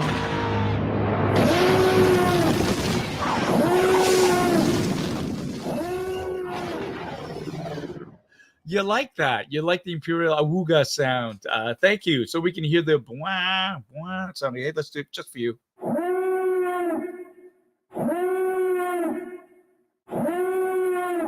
There's something really iconic about that soundbite, right? Like, it's just so great. Just so great. I'm going to try to switch it up, though, because I think it's getting a little bit repetitive for those super chats. But I'm going to say thank you so much for that $5 super chat. The next one, we're going to do a different soundbite for it, though, and we'll rotate through and see what is going on. And speaking of which, hey, here we go. We've got Andrew Terrio with a $5 super chat. This is the way. This is the way. This is the way. I just want to keep the Andrew super hats going. LOL. I'll have a question later. Super hats, super chats. Sure. That's great. Let me see. I have spoken. There you go. There you go. Keep that rolling. Keep that rolling. ET's in the house saying, hey, I'm going to say, hey, back to you. Thanks, ET. And thank you, Andrew, always for your support. So nice to meet you in person at the Bad Bash too, you and Peter. And hey, Peter, how's your job going? Your new job. I hope you're enjoying it. All right, we're going to keep moving. Darth Muzza has a question here. Would you rather see your Black Series figure in flight gear or the other costume you wore in Ahsoka? Why not both? Like, honestly, my character has 4 looks now, right? Hasbro. Like, I have 4 looks, right? Flight suit with leather jacket, the Coruscant look with a leather jacket and a dress uniform underneath, and then we have the Defense Council chamber meeting outfit with the matching uniform jacket with General Harrison Dula. So there you go. Here we go. Simo's asking, hey, Paulie, I don't know if you answered my question. I was on the phone with my mom. What is Carson Teva's call sign? That's a good question. It hasn't been established yet. So I can't really answer that. It would be interesting.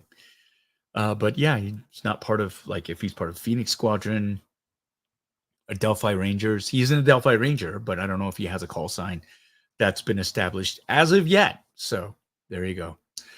This is the love between married couples that is so wonderful. You can't spell. Ha ha ha ha. Oh God, I love it. I think that's hilarious. Move on down. Here we go. Super chat. This is the way. This is the way. This is the way. Go Detroit Red Wings. Boo Earns. Just kidding. They've got a much better team this year. They have a much better team this year, but really, after sucking for so long, how could you not have a better team, right? Right? Just kidding. Thanks so much for your shout out to the Detroit Red Wings. It did cost you $2, and for that, I thank you. Thank you so much, Christopher. Here we go. Work that Paul has done that he can't talk about. Does that mean we're not getting a reveal of his Ghostbusters Frozen Empire role tonight? I wish. I've been trying to get some sort of response, some sort of recognition, some sort of nod from the Ghostbusters groups, from Sony, to sort of recognize that, hey, no, I'm a huge Ghostbusters nerd as well. Winnipeg Ghostbusters, they honored me, right? Member of Ontario Ghostbusters, Alberta Ghostbusters, BC Ghostbusters. They've all acknowledged my existence. Sony, where are you? Ryan Dole, you work for Sony. Jeez, man. Let them know. Okay? I have 1, 2, 3, 4, 6 proton packs. 6. That's ridiculous. That's what Anna says. But yeah, I'm here. I got screen accurate stuff. I'm friends with Ben Eady, who is the props master for Ghostbusters. This is, I don't know how much more I got to do. Anyways, that would be, I know I'm being greedy, but I would love, that looks great. That trailer looks amazing. All right, let's see if we can see any questions. Chris Christie is here.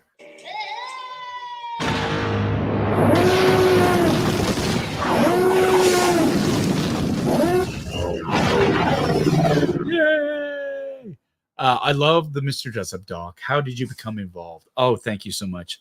I got a phone call. There was a phone call, and they said, "Hey, we're looking for Canadian celebrities who would have watched Mr. Jessup. Does Paul mind coming in and talking about it?"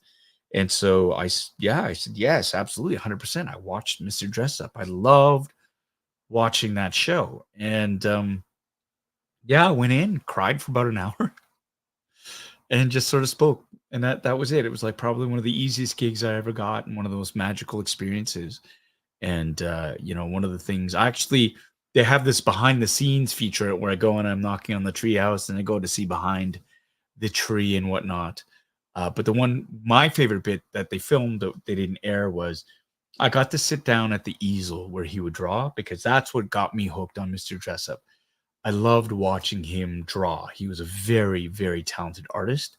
And that for me was more magical than him getting dressed up in the tickle trunk and whatnot. Like that the performance stuff, pretending to be somebody else, didn't really speak to me. But his drawing, oh my God, I was there for that. And they asked me to draw a picture, and I did. I drew there, and I thought, this is a bucket list moment. Being able to draw in the set of recreated set of Mr. Jessup at the pad, where I watched him draw hundreds and hundreds of pictures. Yeah, that was great. Great. Thank you so much for that super chat. Oh man. I love how everybody's just this is maybe every time he has an NDA blocking, he reads the ingredients on a mayo jar. I love that. This is such a smart community. You're so funny. Matthew Sinclair, Paul, I'm continuing to work on the model of your X-Wing. Nice. I'll be sending it to you when I'm done. And I've been working on your astromech. I'm curious if you know your droid's designation name. So initially, I wanted Okseeyou, and it was like, no. Okay, I get that. Too on the nose. And then I thought, okay, you know what? R6GO for the 6, as in Toronto is the 6, and GO for Go Train, because it was a green astromech droid. And he said, no, all the astromechs start with an R2. I thought, well, that's kind of silly. And I remember asking Dave about it. He said, no, it can be whatever you want it to be. And I thought, okay, yeah, let's do it. And so they said, okay, how about R2GO? And I okay, that's fine. And then in the script, and I didn't even realize this until after the fact, in season 3 of The Mandalorian, I call him R7. R7. And so maybe it's R7GO. But that's as good an answer as I can give you if I recall correctly. Yeah. Right on. You know what? Let's talk, Anthony. Let's talk about that. The at Artsy Fartsy Comic-Con. Let's talk. I'm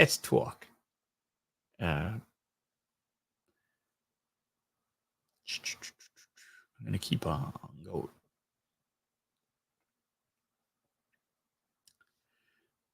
Any questions? Oh, here's another one. 00 Bricks saying, I would like to see the baby. no, you're not saying that. That's such a funny. Wait, What are you talking about? It's a trap! there you go. How about that? It's a trap! Thank you so much for your $2.79. I'm gonna round it up. $3 super chat, 00 Bricks. Come to Sci-Fi on the Rock in Newfoundland in April. Let's talk. We'll talk about this. I'd like to do a little bit more in Canada. I think that would be fun. Thank you for the super chat. I appreciate that. Never. Stop the ketchup chip slander. Ketchup chip. Hold on. I need to drink for this.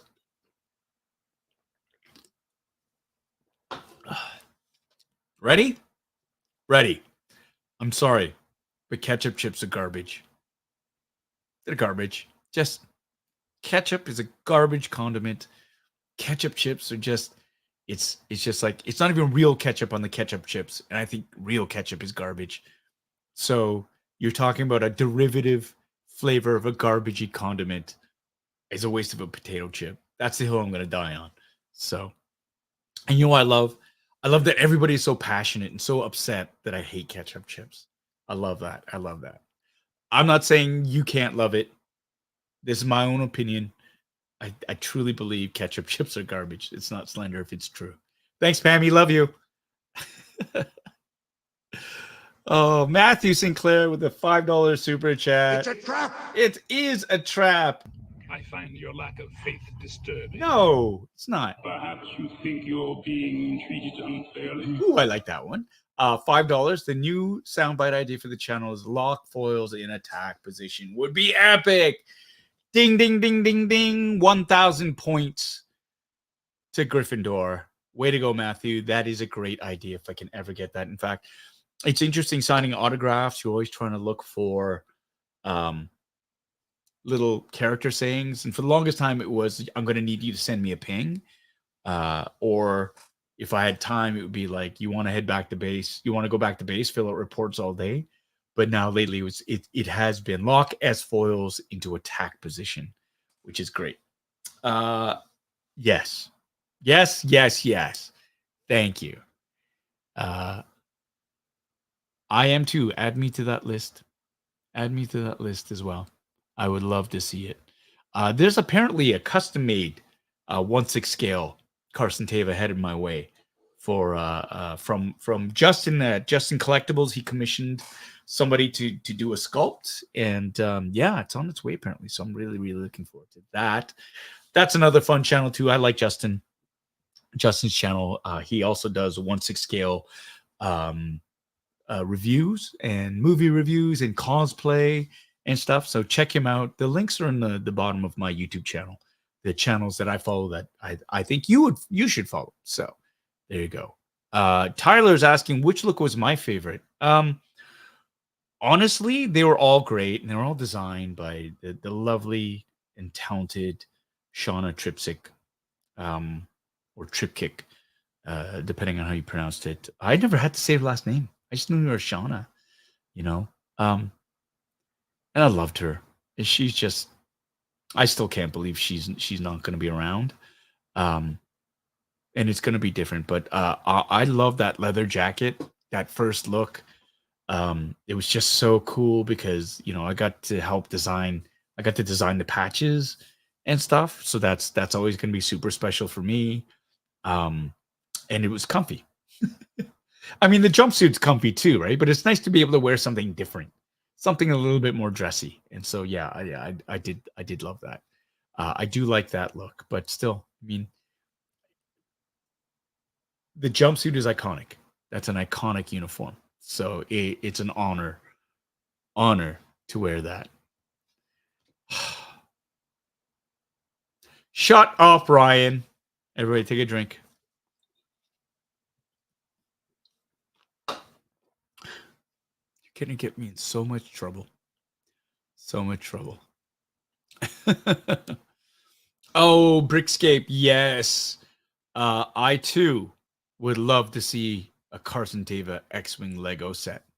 They got the bricks. They got the bricks. There you go. Yeah. Come on, Hasbro. Redo that old Luke X-Wing pilot body. You might have to bulk it up a little bit, but really. There you go. Oh, we got a Flames fan. I lived in Calgary the year that they won the Stanley Cup. I mean, I grew up in Calgary, right? So it was a Flames for me all the way up until the 90s. After I moved to Toronto, and then Cliff Fletcher went over and became the general manager for Toronto. Basically fleeced Doug Risebrough and got all of my favorite players onto the Maple Leafs. So when Doug Gilmour, you know, Jamie McCowan, Rick Wamsley, when that whole group came over to Toronto, I was like, well, I guess I can vote for Toronto now because Calgary was a mess. And so, yeah, and I've been a Leaf fan ever since. So there you go. There you go. Ben Eady is the best. He is. He really is. He's great. Alan Eagleson, thank you so much. Perhaps you think you're being treated unfairly. Maybe not that one. How about this one? You know, sometimes I amaze even myself. Oh, that's a good one. Alan, thank you so much for the $5 super chat. I heard Hanako Grace met you at the 2019 Fan Expo. Is that right? I'm trying to remember. That was the year that the Kim's cast did, like, we did our panel, right? And I'm just trying to see who this is. I'm trying to remember. I'm sorry. The name, I feel like a piece of shit, but I can't remember who she was. FBI. Oh, yeah. Yeah. It was a long time ago and a pandemic happened and there was a lot going on. And I was cosplaying as an Imperial Mud Trooper soldier and it was hot.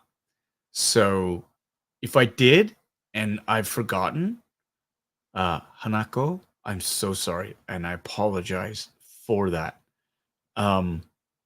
You look very familiar, but that just could be me panicking right now.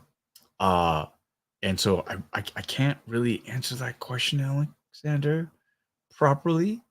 I can neither confirm nor deny that happened. Yeah, that was a very cool. I remembered the fan expo doing that, but we met a lot of people that day, like a lot. And so forgive me if she's watching, or you go and tell her he doesn't remember you. He's an asshole. Yeah, I apologize for that, but yeah, no, I don't. I don't recall. I don't recall. I'm so sorry. Next. That wasn't awkward at all. That wasn't awkward at all. Steve Nara has a question. What is your history / connection to Avatar / Korra? Before being cast as Uncle Iroh, which nation would you be if you could choose? Who's your favorite member of the gang and why is it Toph? Toph. Why does everybody love Toph so much? No, I didn't watch Avatar when it came out in 2005. I watched it in 2018. Jean Yoon had actually watched the entire series with her son and said, "You got to watch this series, Paul. It's a great series. It's some of the best TV I've ever watched." And I thought, okay. So I watched it, and I have to admit, season 1 was hard for me to get into. It was a little bit like, it's a kid's cartoon. Not that there's anything wrong with the kid's cartoon. I watch kids' cartoons, but I was just like, I found it hard to get into that world because, believe it or not, I'm not a big fantasy guy. I love sci-fi, but the fantastical elements, it's harder for me to get into. Saying that's why D&D. I didn't play D&D as much as a youth. I played Star Frontiers. To be honest, I played a lot of Star Frontiers. I preferred that universe over, orcs and swords and goblins and wizards and stuff like that. I know. It's just, you like what you like. And so it was, getting into it. But I will admit, partway through, I finally did the story kicked in for me, and really, books 2 and 3 really sealed the deal for me. I think season 1 they're finding their voice. It's like any show. You're finding out who the characters are, and you're getting to that point. And then when you hit, you find out, then it really takes off. And I love the character development. I thought it was fantastic. So that was and I still have yet to watch Legend of Korra. To be honest, I haven't seen Legend of Korra, but I know what happens in it. Which nation would I be if I could choose? Honestly, I don't think I could be I couldn't be the Air Nation. I couldn't be that because I'm afraid of heights. So I think that'd be terrible. Fire Nation is a little bit too intense for me. Water Nation is kind of cold and I like that, but I don't think I could live in the southern or northern water tribe area. And the Earth Kingdom, I think I could do the Earth Kingdom. The Earth Kingdom for me is like you're grounded. And yeah, I think I could do that. And then I think in terms of my favorite member of the gang isn't Toph. I know everybody loves Toph. Toph is great. Lots of things. I remember, it's so funny. I'll share a little pet peeve. The trailer drops for Avatar. It looks spectacular. It sounds spectacular. The music is great. It's like you see Appa, you see Momo, you see all these different things. Questions. Where's Toph? Where's Toph? It's like, like you can't win. It's kind of like that whole, oh my God, come on, guys. You just saw this fantastic trailer, and the first thing is like, where's Toph? It's like, just take the win sometimes. I feel like that's all. That's all. And that's my personal thing. Where is Toph? Where is Toph? You're gonna have to wait. You're gonna have to see. You're gonna have to see. I can't spill all that tea. But my favorite character, honestly, is Sokka. He makes me laugh because he makes me laugh so much. Yes, I love Iroh. He's fantastic. And he is very, very funny. And I love playing him. But in the series, Sokka made me laugh all the time. And I loved it because he was such a goof. But he was still supportive of his sister Katara. And he really grew to become a leader. And he wasn't a bender. And he could have thought, oh, I'm lesser than anybody else. But I love that he found what his strength was, and that was designing things. And he tried so hard to be a leader and so hard to fill his father's shoes and so hard to do all these things. But like he grows into his own and he finds his own way. And I love seeing that. And I think Ian Owsley, who plays Sokka in the series, everybody's always worried about, are they going to nail the characters? Are they going to do that? You know what? You're going to be blown away. You're going to be blown away at how true to the characters all the actors got. I mean, that was first and foremost, is to play the authenticity of the characters so that we're not seeing characters who are completely different from the animated. You look at somebody's interpretation of a character and you go, well, that's not them at all. This is not the case. There was so much care taken into staying authentic to who these characters are, what drives them, what motivates them, what their relationships are. Yeah, I think people are going to be pleased. So it's not Toph. It's not Toph. That's all I'm going to say. It's not my favorite. She's not my favorite. She's great. I like her. And I got to meet the voice actor, Michaela, who did the voice for Toph. And she's fantastic too. She's amazing. She's amazing.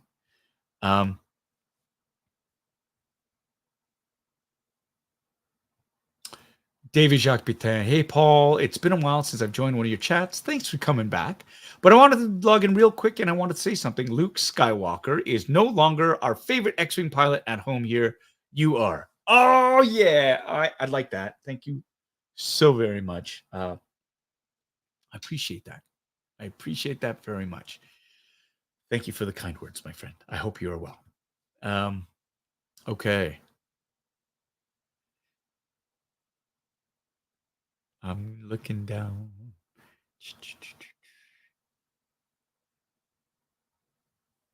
Keith, renovations. Yes. Yowza. We're at that point where we're so close to the end, but it's taking so long. It feels like, the floors are in, which is great. Drywall's in, mudding, the taping is in. We need the bathroom installed, floor trim, doors, door frames, paint, a few things installed. And then once the paint is done, basement will be pretty much done, except for the installation of the counters and the legs and a TV and the display units, which won't be coming till 2025. But we're almost done. And the kitchen is almost done too, because again, we're just waiting on appliances to become available. But I'm very, very excited. There's going to be a whole bunch of videos being dropped in the Bitter Brigade memberships for the Officers Core. This is exclusive content for everybody there. You're going to get a sneak peek at what the basement looked like before, the process of what they did to the basement and the kitchen, and the transformation of the basement into our new headquarters for the Bitter Brigade. So, we should call it the HQ. Ooh, I like that. Write that down, somebody. The HQ for the Bitter Brigade in the basement 2.0. So it's going, but it's I feel like all renovations, we're just done. I'm like done. It's like, I don't care how much it costs, just like fix it, get it done. I don't care. Get it done. We need this. I don't care. Just get it done. Yeah, because we've been going on since like we broke first hammer to the wall May 1st. May, June, July, August, September, October, November. 7 months. 7 months. That's almost as long as I spent doing Avatar, shooting Avatar. So there you go. But thanks for the question. Bad Wolf Media. I can bring you in warm, or I can bring you in cold. Thank you so much for being a member for 25 months and for keeping me on track in my nerddom. I will use my milestone sticker deal to say thank you for winning the chin strap war victory. Right on. Yes. Team no chin straps. I was really happy to get that one. But you know what? Part of me kind of misses that. Because that was kind of the look. I know, right? You can never win. There you go. Ketchup chips or Satan's other snack food. The first being pickles. Although if I had to choose, I'd take the pickle chips. I would. Oh, some division in the houses, the families. Daniel, who's Colleen's son, saying, I'm not having this conversation with you anymore. Ketchup is life. Daniel, you make me sad. Here's a question from Jason Bethune. What is the one story arc you would have liked Appa to have experienced of Kim's convenience if we'd gotten one more season? And what next universe would you like a role in? Obviously, it would have been great to see a reconciliation at the end. I think that would have been a great capper. Had we gone one last season, it would have been a reconciliation with Jung. And in terms of the other next universe, I'd love to have a role in. Honestly, there's so many. Hey, you know what? Star Trek shoots in Toronto. Strange New Worlds, Paramount, looking at you. I would love to be a part of that crew. Gonna manifest it. I'm gonna go for the hat trick. Right? What's a hat trick? Star Wars, Star Trek, Avatar. That's a great hat trick. You know, throw in Ghostbusters. I'll do Ghostbusters. I'll do that. I'll do it all. I'll do all of it. King of the nerds. Yeah, it's just I would love. Honestly, I'd love to be on Star Trek too, as well. Be fun. Lots of fun. Jonathan Fielder is here. I can bring you in warm, or I can bring you in cold. Okseeyou would have been hard. Would have been. But still, so much fun, right? So much fun. Thanks for the $2 super chat. I appreciate that. Bitter Troll has been a member for 26 months. Thank you. You get a mini Teva. You'll just retire a little boba. We want mini Teva as a co-host. Ooh. Yeah, I think we should have a fight between little boba and Carson Teva. That little Carson. Little boba, little Carson. Because we all know what would happen. Little boba would be like just all the way down the Sarlacc pit stomach yet again, because we all know. We just know. Okay, we're gonna move on down. Here we go. Good question, Nightflower. How much did you shoot on location in the volume for Avatar: The Last Airbender? It was actually a 50-50 split. I thought we were going to spend more time in the volume, but this volume, which was built by Pixamondo, that's where the proprietary, the nickname is the volume, but the proprietary names are to like ILM. They have Stagecraft. Pixamondo, that's their version of the of their Stagecraft. That was actually at the time the biggest virtual stage in the world. It took a lot of time to set it up because they actually would load in a physical component into the set. So if it was the deck of a battleship, they would have to build that and bring it in, and then of course the volume would create the background. That's what it's for, a virtual stage. But it wouldn't do all the physical things that you would have to stand on. So that took time because of the sheer size of the sets. So we actually did a 50-50 split where days were on the volume, and then we needed they needed a break so they could take the stuff out and load new stuff in. And so we shot a lot in like North Van, Burlington, not Burlington, oh my God, Burnaby, God, all over Vancouver, because yeah, as you know, British Columbia, there is a wealth of different locations that you can shoot in, because it is, you know, it's so close to the Rockies and close to the Pacific Ocean and stuff like that. So there's a lot of natural elements and locations that they used for the show. So yeah. Okay, let's move on down the list. Any questions? Any questions? Okay. Dean McGinnis, when you were blasting the white spiders in the ice cave, did you have to fake the recoil of the blaster? Yes, we faked everything.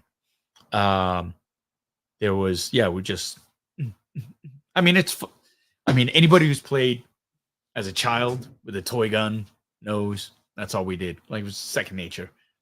No acting required. It was pew, pew, pew, pew. It was lots of fun.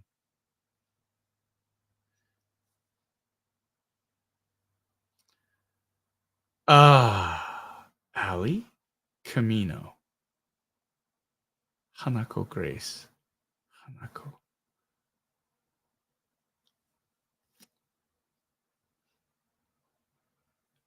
Camino. I know a Brenda Camino.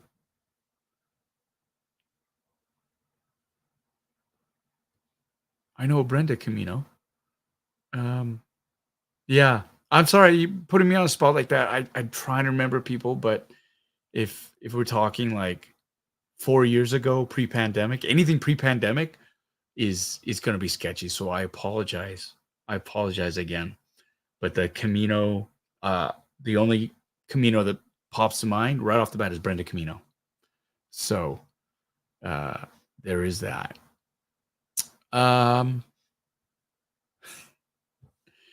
Yeah, I know she's your favorite character, Debbie. She's great though. Can't wait till you see. I think Lizzie is getting a lot of unfair flack online. Oh, she looks too babyface to play Azula. She's not mean enough. I can hate that. Like, come on, man. It's one still image. You have zero context. Like, put away the knives. Everyone. Like, watch the show. You know? So, but that's me.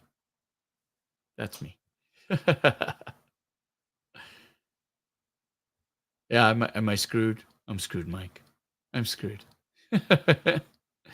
Okay. Any questions? I'm looking for questions here. Looking for questions. Ben is here. Yes, you did get mentioned, sir. If you must know. You did. Miss you, buddy. Hope you're well. Your work is superb as always. And man, we got to talk about that next movie. We got to talk about it. I have questions. So, oh my God, we have a super chat that's been here for a while now.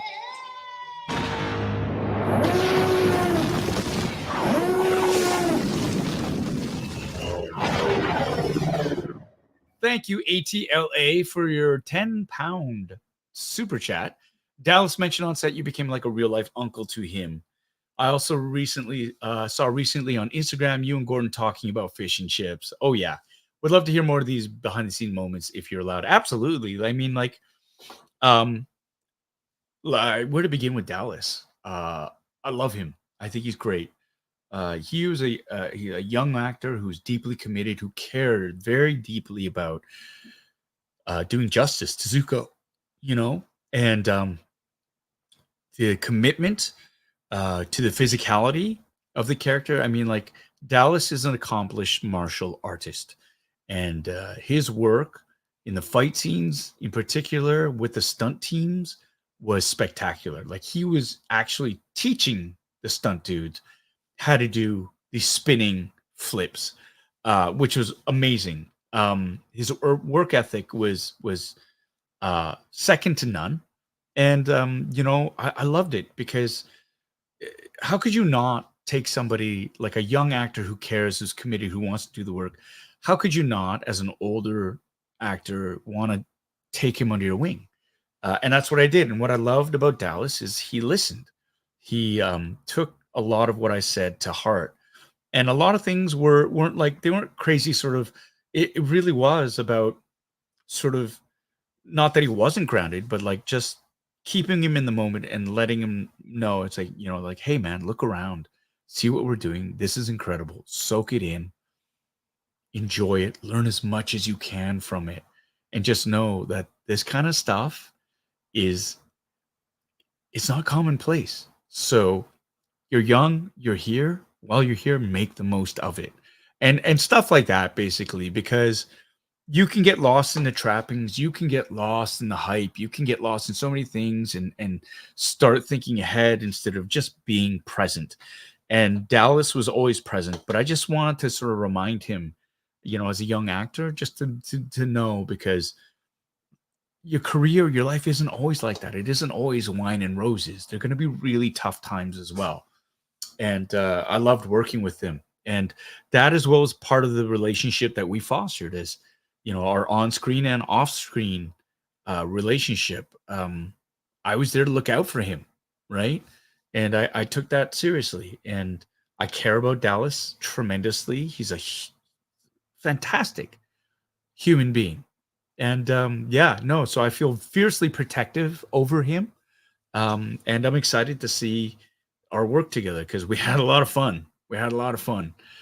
Especially in one of the episodes. It was, you get a kick out of it. With Gordon too, yeah. I mean, God, that kid was a real deal as well. Like, and that's a thing. Their careers are, they can explode, because they're gonna get thrown into the spotlight. Talk about being under the microscope and being scrutinized to the nth degree. And they brought it every day. Like Gordon, for me, because you got to get Aang right, and was the epitome of who the Avatar was supposed to be.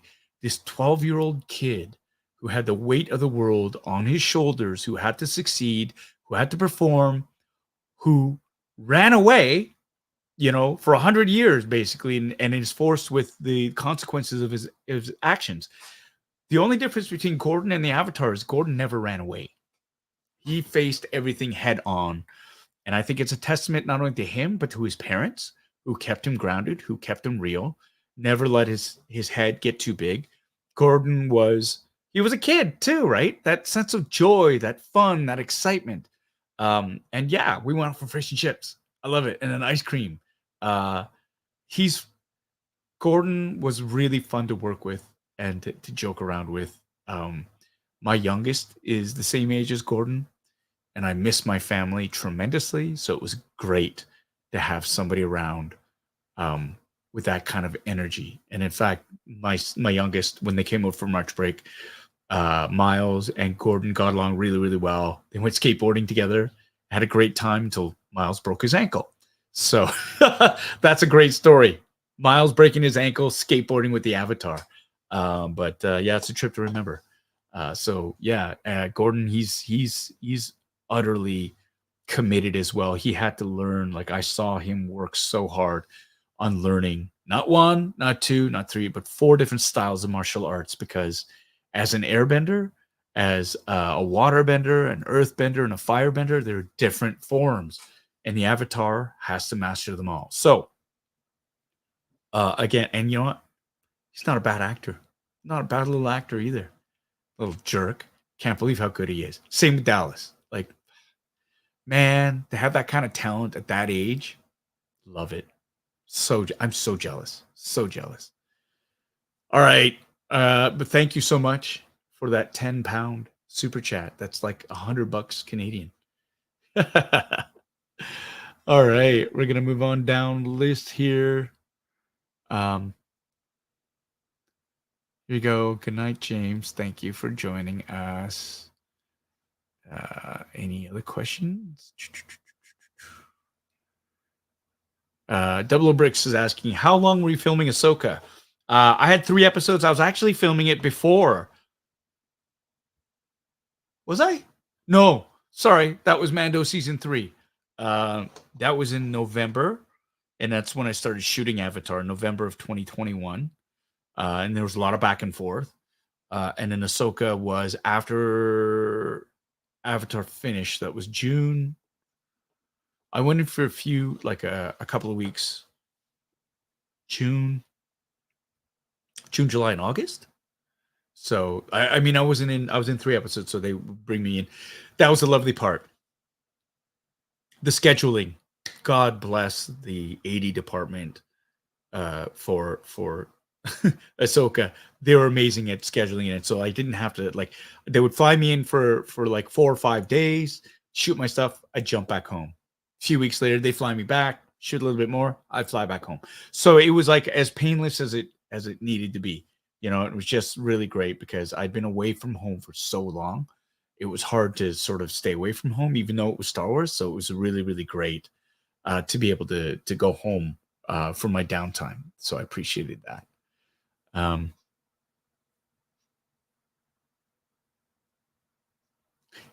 If you get in Star Trek, can you help me get a Star Wars gig? Then I can do the behind the scenes hat trick. Oh, that's a good idea. That's good. I don't know if I can help you get a Star Wars gig. Your work speaks for itself, dude. You did Ghostbusters. Come on, man. Come on. I might be able to introduce you to somebody, but Josh Roth, who does all the props, he's king. He's got that. I mean, he loves it. He chews it up. He's got all that. But I love his work. I got a chance to meet him as well. And so yeah, he builds droids. He builds droids, Ben, and blasters. All those blasters that you see on these shows, he's had a hand in designing. So he's the props master. All right. Oh, we're still on Little Boba. Oh my god. Pew pew. That's how far behind I am. G Money 99. Here's a good one. What character would you love to play in the MCU?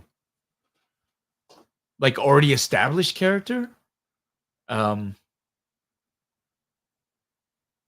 don't know. I'm not really a superhero guy. Like in Marvel, my favorite characters are I love Happy Hogan. I love that kind of character. Ned, guy in chair. Love the support guys with no superpowers. I don't know. It's just that's the thing, right? Like I love certain characters, but I don't know if I'd want to play them. Like I love Iron Man. I don't know if I want to play Iron Man type thing, So that's a really great question. Or a quirky character. I haven't seen Loki season 2, but just seeing Ki Kwan in that, something like that would be lovely. Just like another character who just like an original character who drops in and helps out. I think it would be really fantastic. So that would be fun.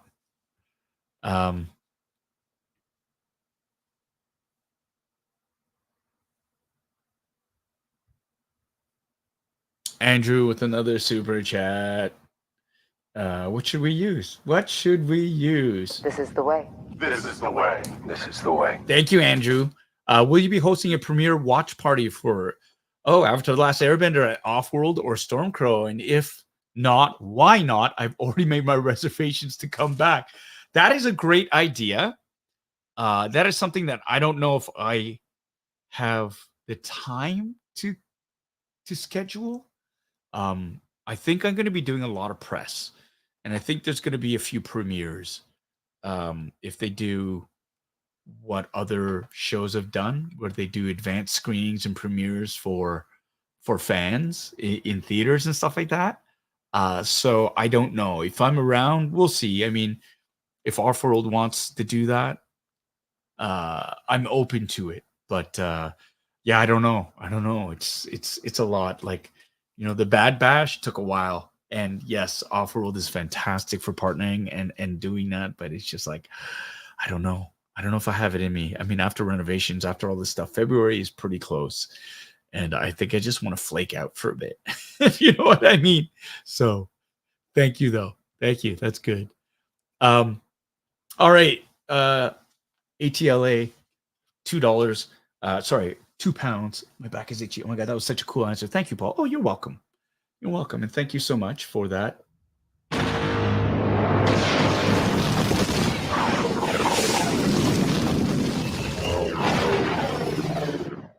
Follow up. Super chat. I appreciate that. I appreciate it. Debbie, yes. Yeah, you should. You should host it. I think you cosplay as Azula. You should get all like that'd be fun. Like a watch party, of course. Watch party where everybody cosplays as characters from Avatar: The Last Airbender. I think that would be a lot of fun. John, take us. Paul, I know you collect microgalaxy vehicles. Yes. How about X-Wing / Armada? Models detailed and well made. Some great ships I've only seen for the game, like the Gazanti Cruiser. Yes. I have the Ghost for X-Wing. Armada, they're the transports that the clamshell transports. The name for you escapes me. Looks great. They're 10-4. It's fantastic. The Star Destroyers that they have are like superb, and I actually do have them. They're in storage now, but yeah, those are fantastic miniatures. I also do play X-Wing, or haven't in a while, but I have the second series, the updated rules, and so yeah, a number of the different ships. They're beautiful, beautiful, beautiful, beautiful. I want to. Once the basement is done, I want to crack that game open because we're going to have like a big enough table downstairs to play it properly. And so, yeah, that'd be a lot of fun. That would be a lot of fun. Oh, Melissa, thanks for joining. If you need an airbender, just poke me. Okay. You'll be first on the list. You'll be first on the list. Right on. We got another super chat here from Caleb Diaz.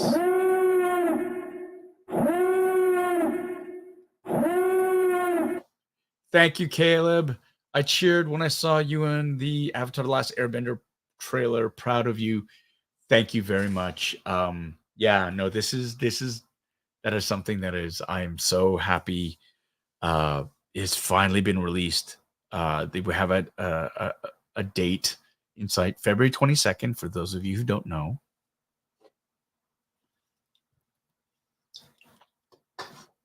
(2024).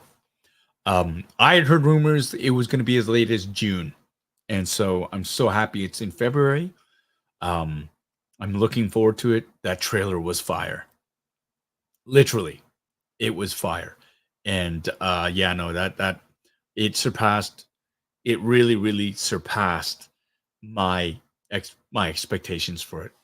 And I honestly didn't know what to expect, and the thing is, what pulled it all together for me as well, like not only seeing the different characters and the different locations and the visual effects, the music. Holy crap. I think the music brought a tear to my eye. They used the original score and they zhuzhed it up, and just the way it was just flawless.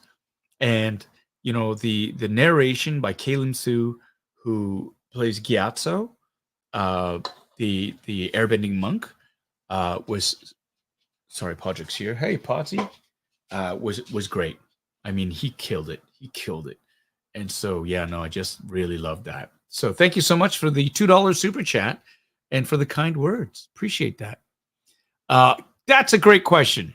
Dean McGinnis, how much did you make out for the Bad Bash fundraiser? I did not hear how much money was raised. I did ask a question. I did ask, and we have the numbers. Let me just pull it up here. Sarah from Offworld said the final numbers after all the things were paid. We raised, including the over $1,000 from the donations page, $8,116.46. So $8,116 $116.46 was raised for the Canadian Blood Services. I'd love to be able to beat that for next year. Now we have a target for next year. Every year it's been kind of I don't know, maybe like we just raise as much money as we can and such and such. But I think it's good to have a goal. And I'd love to hit that 10 mark, that 10K mark for next year. So we're already in the throes of the initial stages of planning for the Bad Bash 3 for next year. It's always going to be the weekend before Halloween. I think we found a home venue. We think it's going to be Off-World was perfect. I think those of you who are there, let me know in the comment section whether you liked it or not. But I think Off-World was perfect. Perfect amount of space.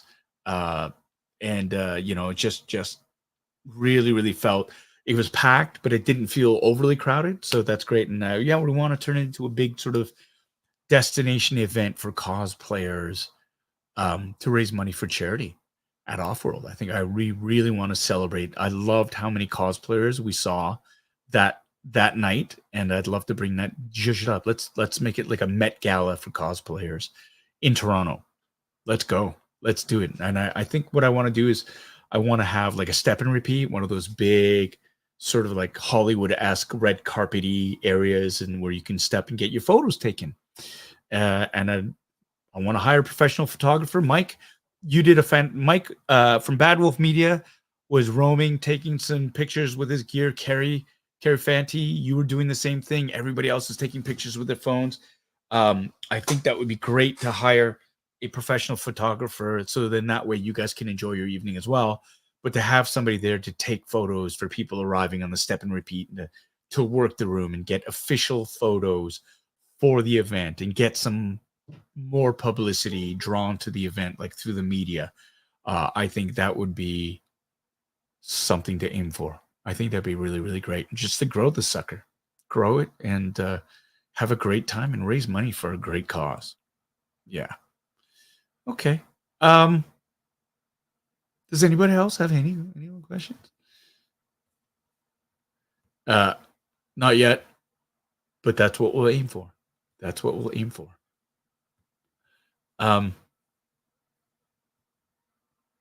Yes. That sounds like fun too. There's enough room for it. There's enough room. Trista, yes. Oh, that's okay. We're starting on our costumes. We're starting on our costumes as well. Right? Ben, yes. You need to come out. Some people you know will be here already, right? Steve Davey is coming out. You know Steve. You know me. You'd love to meet the twins. Ryan Dole. If you had a chance to meet him, you'll meet him. Brandon Mindel. Just fun time. Fun time. You know what? No arguments there. Stormcrow is a goat, but there's a limitation to that size. It's a bit too, just because there's so many. It is a restaurant first and foremost, and they do have the Black Lodge at the back, which is great. But there's a sense of you feel separated. Whereas Off-World, because it's one big room, you feel connected with everybody. We did hold the Bad Bash initially at Stormcrow, and Stormcrow I love passionately. It is a restaurant that I recommend to all nerds and geeks, and I take my friends there. It's my family's favorite restaurant in Toronto. But to hold an event with more than 100 people, it's got to be Off-World. Got to be Off-World. So there you go.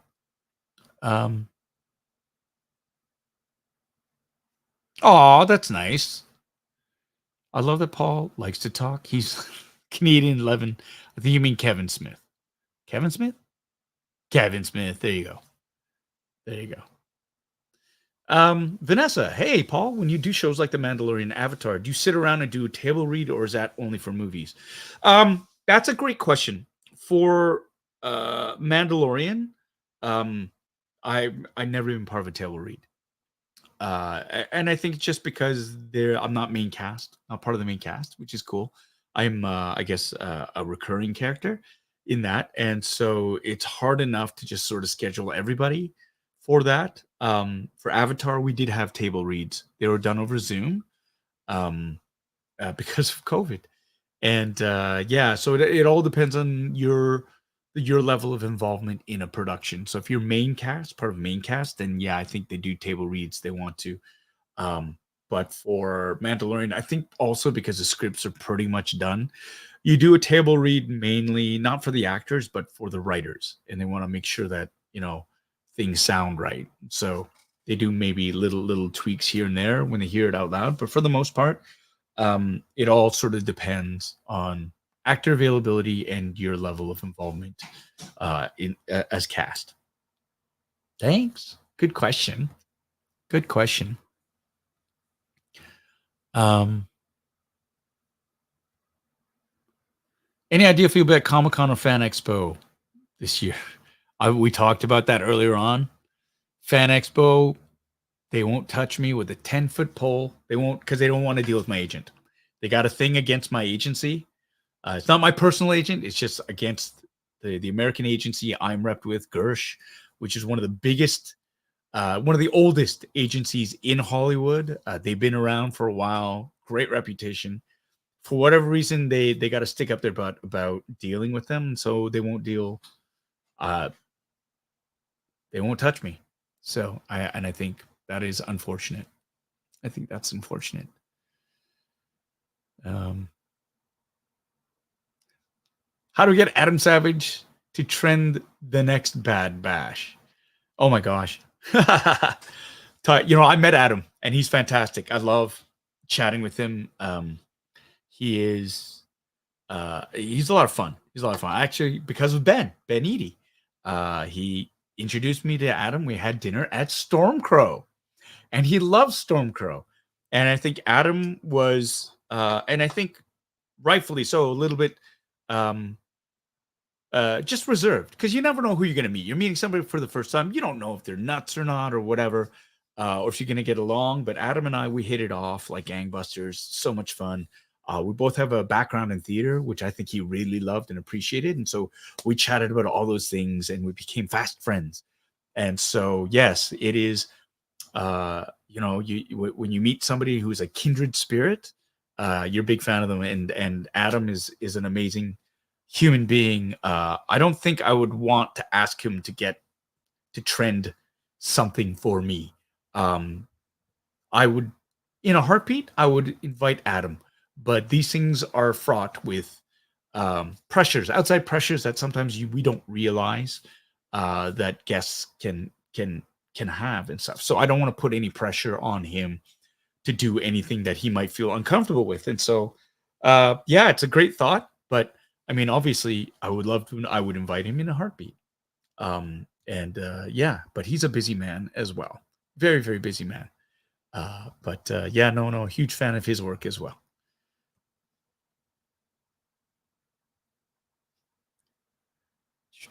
Just looking down here.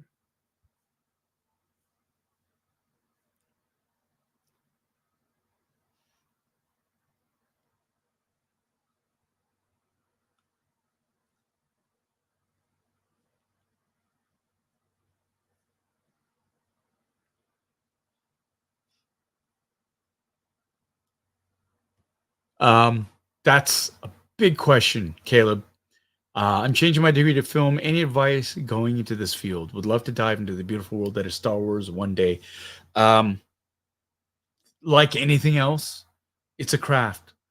Dive into it with passion, with commitment, with responsibility. It's a lot of hard work. It's not an easy field. It is a craft. Be kind. Be kind to others. Be kind to yourself. Build a community. Make friendships, networks of people who are like-minded, who will support you, who will build you up, and you would do the same with people that you can collaborate with and want to work with and tell stories with. As for the Star Wars thing, keep following your passions. I know there's a couple of friends of mine whom I met. They did a fan film called Bucketheads. It's an ongoing mini series now. They have, committed to that and done. It's incredible work. Check it out, Bucketheads. Do a YouTube search on it. The The biggest compliment I can give it is that it does not look like a fan film or fan fiction or any of that stuff. It follows a group of stormtroopers just after the Battle of Endor. And just watch it, and you will be blown away by the craftsmanship behind it, the storytelling. It's great. And so they really parlayed that passion into a calling card, as it were, to get noticed. And then that's like in any profession. That's what you got to do. You got to work so hard and create something that is your calling card that will get you noticed. And so keep at it. I can speak from like an actress point of view. I mean, I stuck in it because I was just too stupid and too stubborn to quit, and I loved acting. And I was willing to put in the time and the work and just be ready for my opportunity. And I was fortunate in the sense that my opportunity came and I was ready for it. So, yeah, and it could just have easily not, because I know people who are far more talented than me who are still waiting for their opportunity. So, yeah.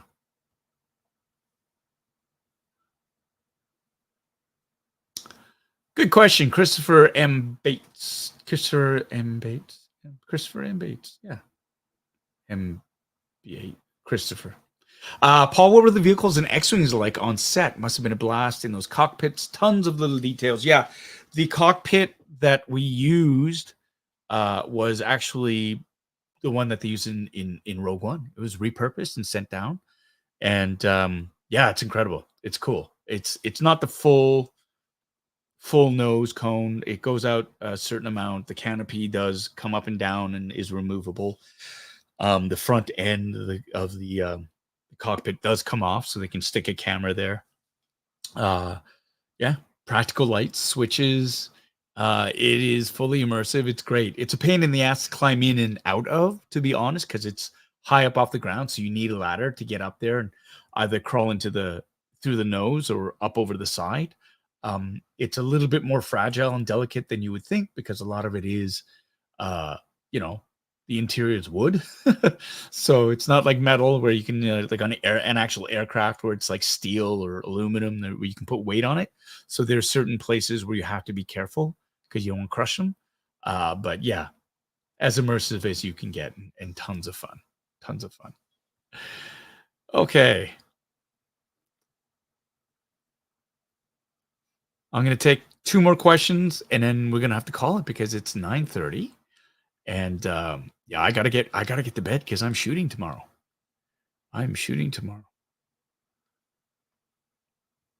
John Carmen.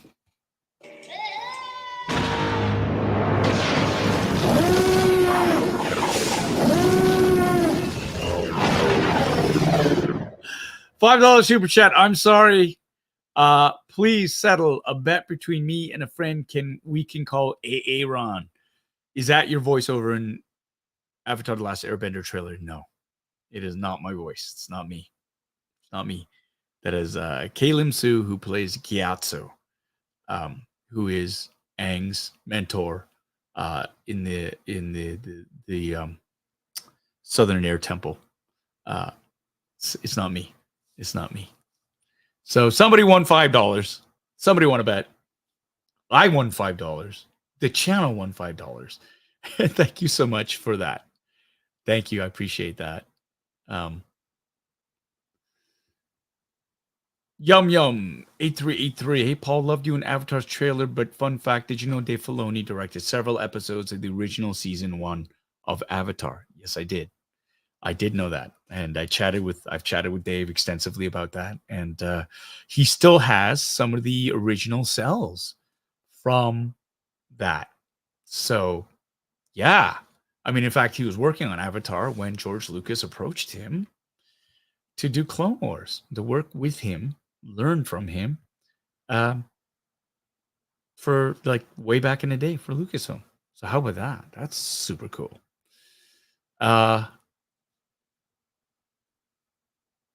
Okay, let me see. We got another one here. Adriana, my dear friend, good to see you. Do we get to steal you for the Ghostbuster premiere in March or what? We miss having you suited up. If I am in town and I am not working for sure, I will put the gear on and I would come out. I would love that for sure. 100%. 100%. March. Oh my God. It's not that far away. It really, really isn't that far away. Nice. Okay. Okay. And I think that's it. That's the last question. That is the last question here. Oh, Dave. No.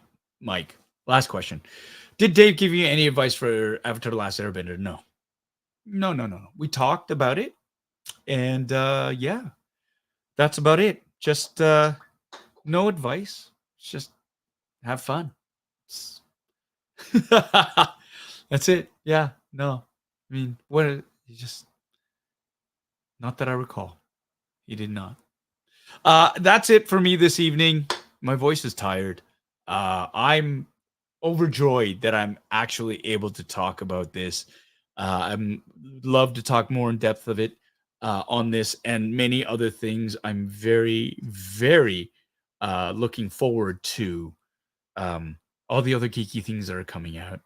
Right, Godzilla -1. People been watching that trailer. Holy shit, that looks amazing. And Ghostbusters, Frozen Empire, coming up. Loving it. Little show called Avatar: The Last Airbender, premiering on Netflix, February 22nd. Yeah, this is. But the biggest gift really is finally being able to just chat with all of you. I hope you have a spectacular week. I gotta go get ready. But before we go, a toast.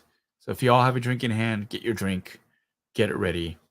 Here is to all of you for taking the time to come out, listen to me speak, but really for being part of this incredible community. Honestly, my cup runneth over. And it's so nice to be able to share it with all of you. Cheers.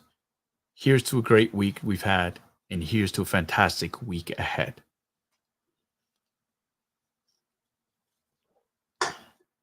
That's it for me. Next Sunday, Funboxing Sundays will return. Episode 78. We've got some hot toys. Always got some hot toys to open up, and a number of different fun things are supposedly coming in the mail. I did order some cosplay devices, some cosplay items, and I'm eagerly awaiting their arrival. And I can't wait to show them off to you. Until then, be kind to others, be kind to yourself, stay safe, stay kind. No, I said that. Stay safe, stay happy, and as always, keep playing with your toys. Okay, see you.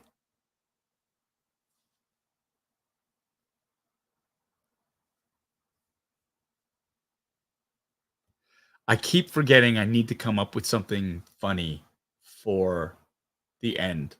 And the only thing I can think of that brings me joy is the thought of Carson Teva throwing little Boba into a Sarlacc pit. Just like that. Just like that. Bye, everyone.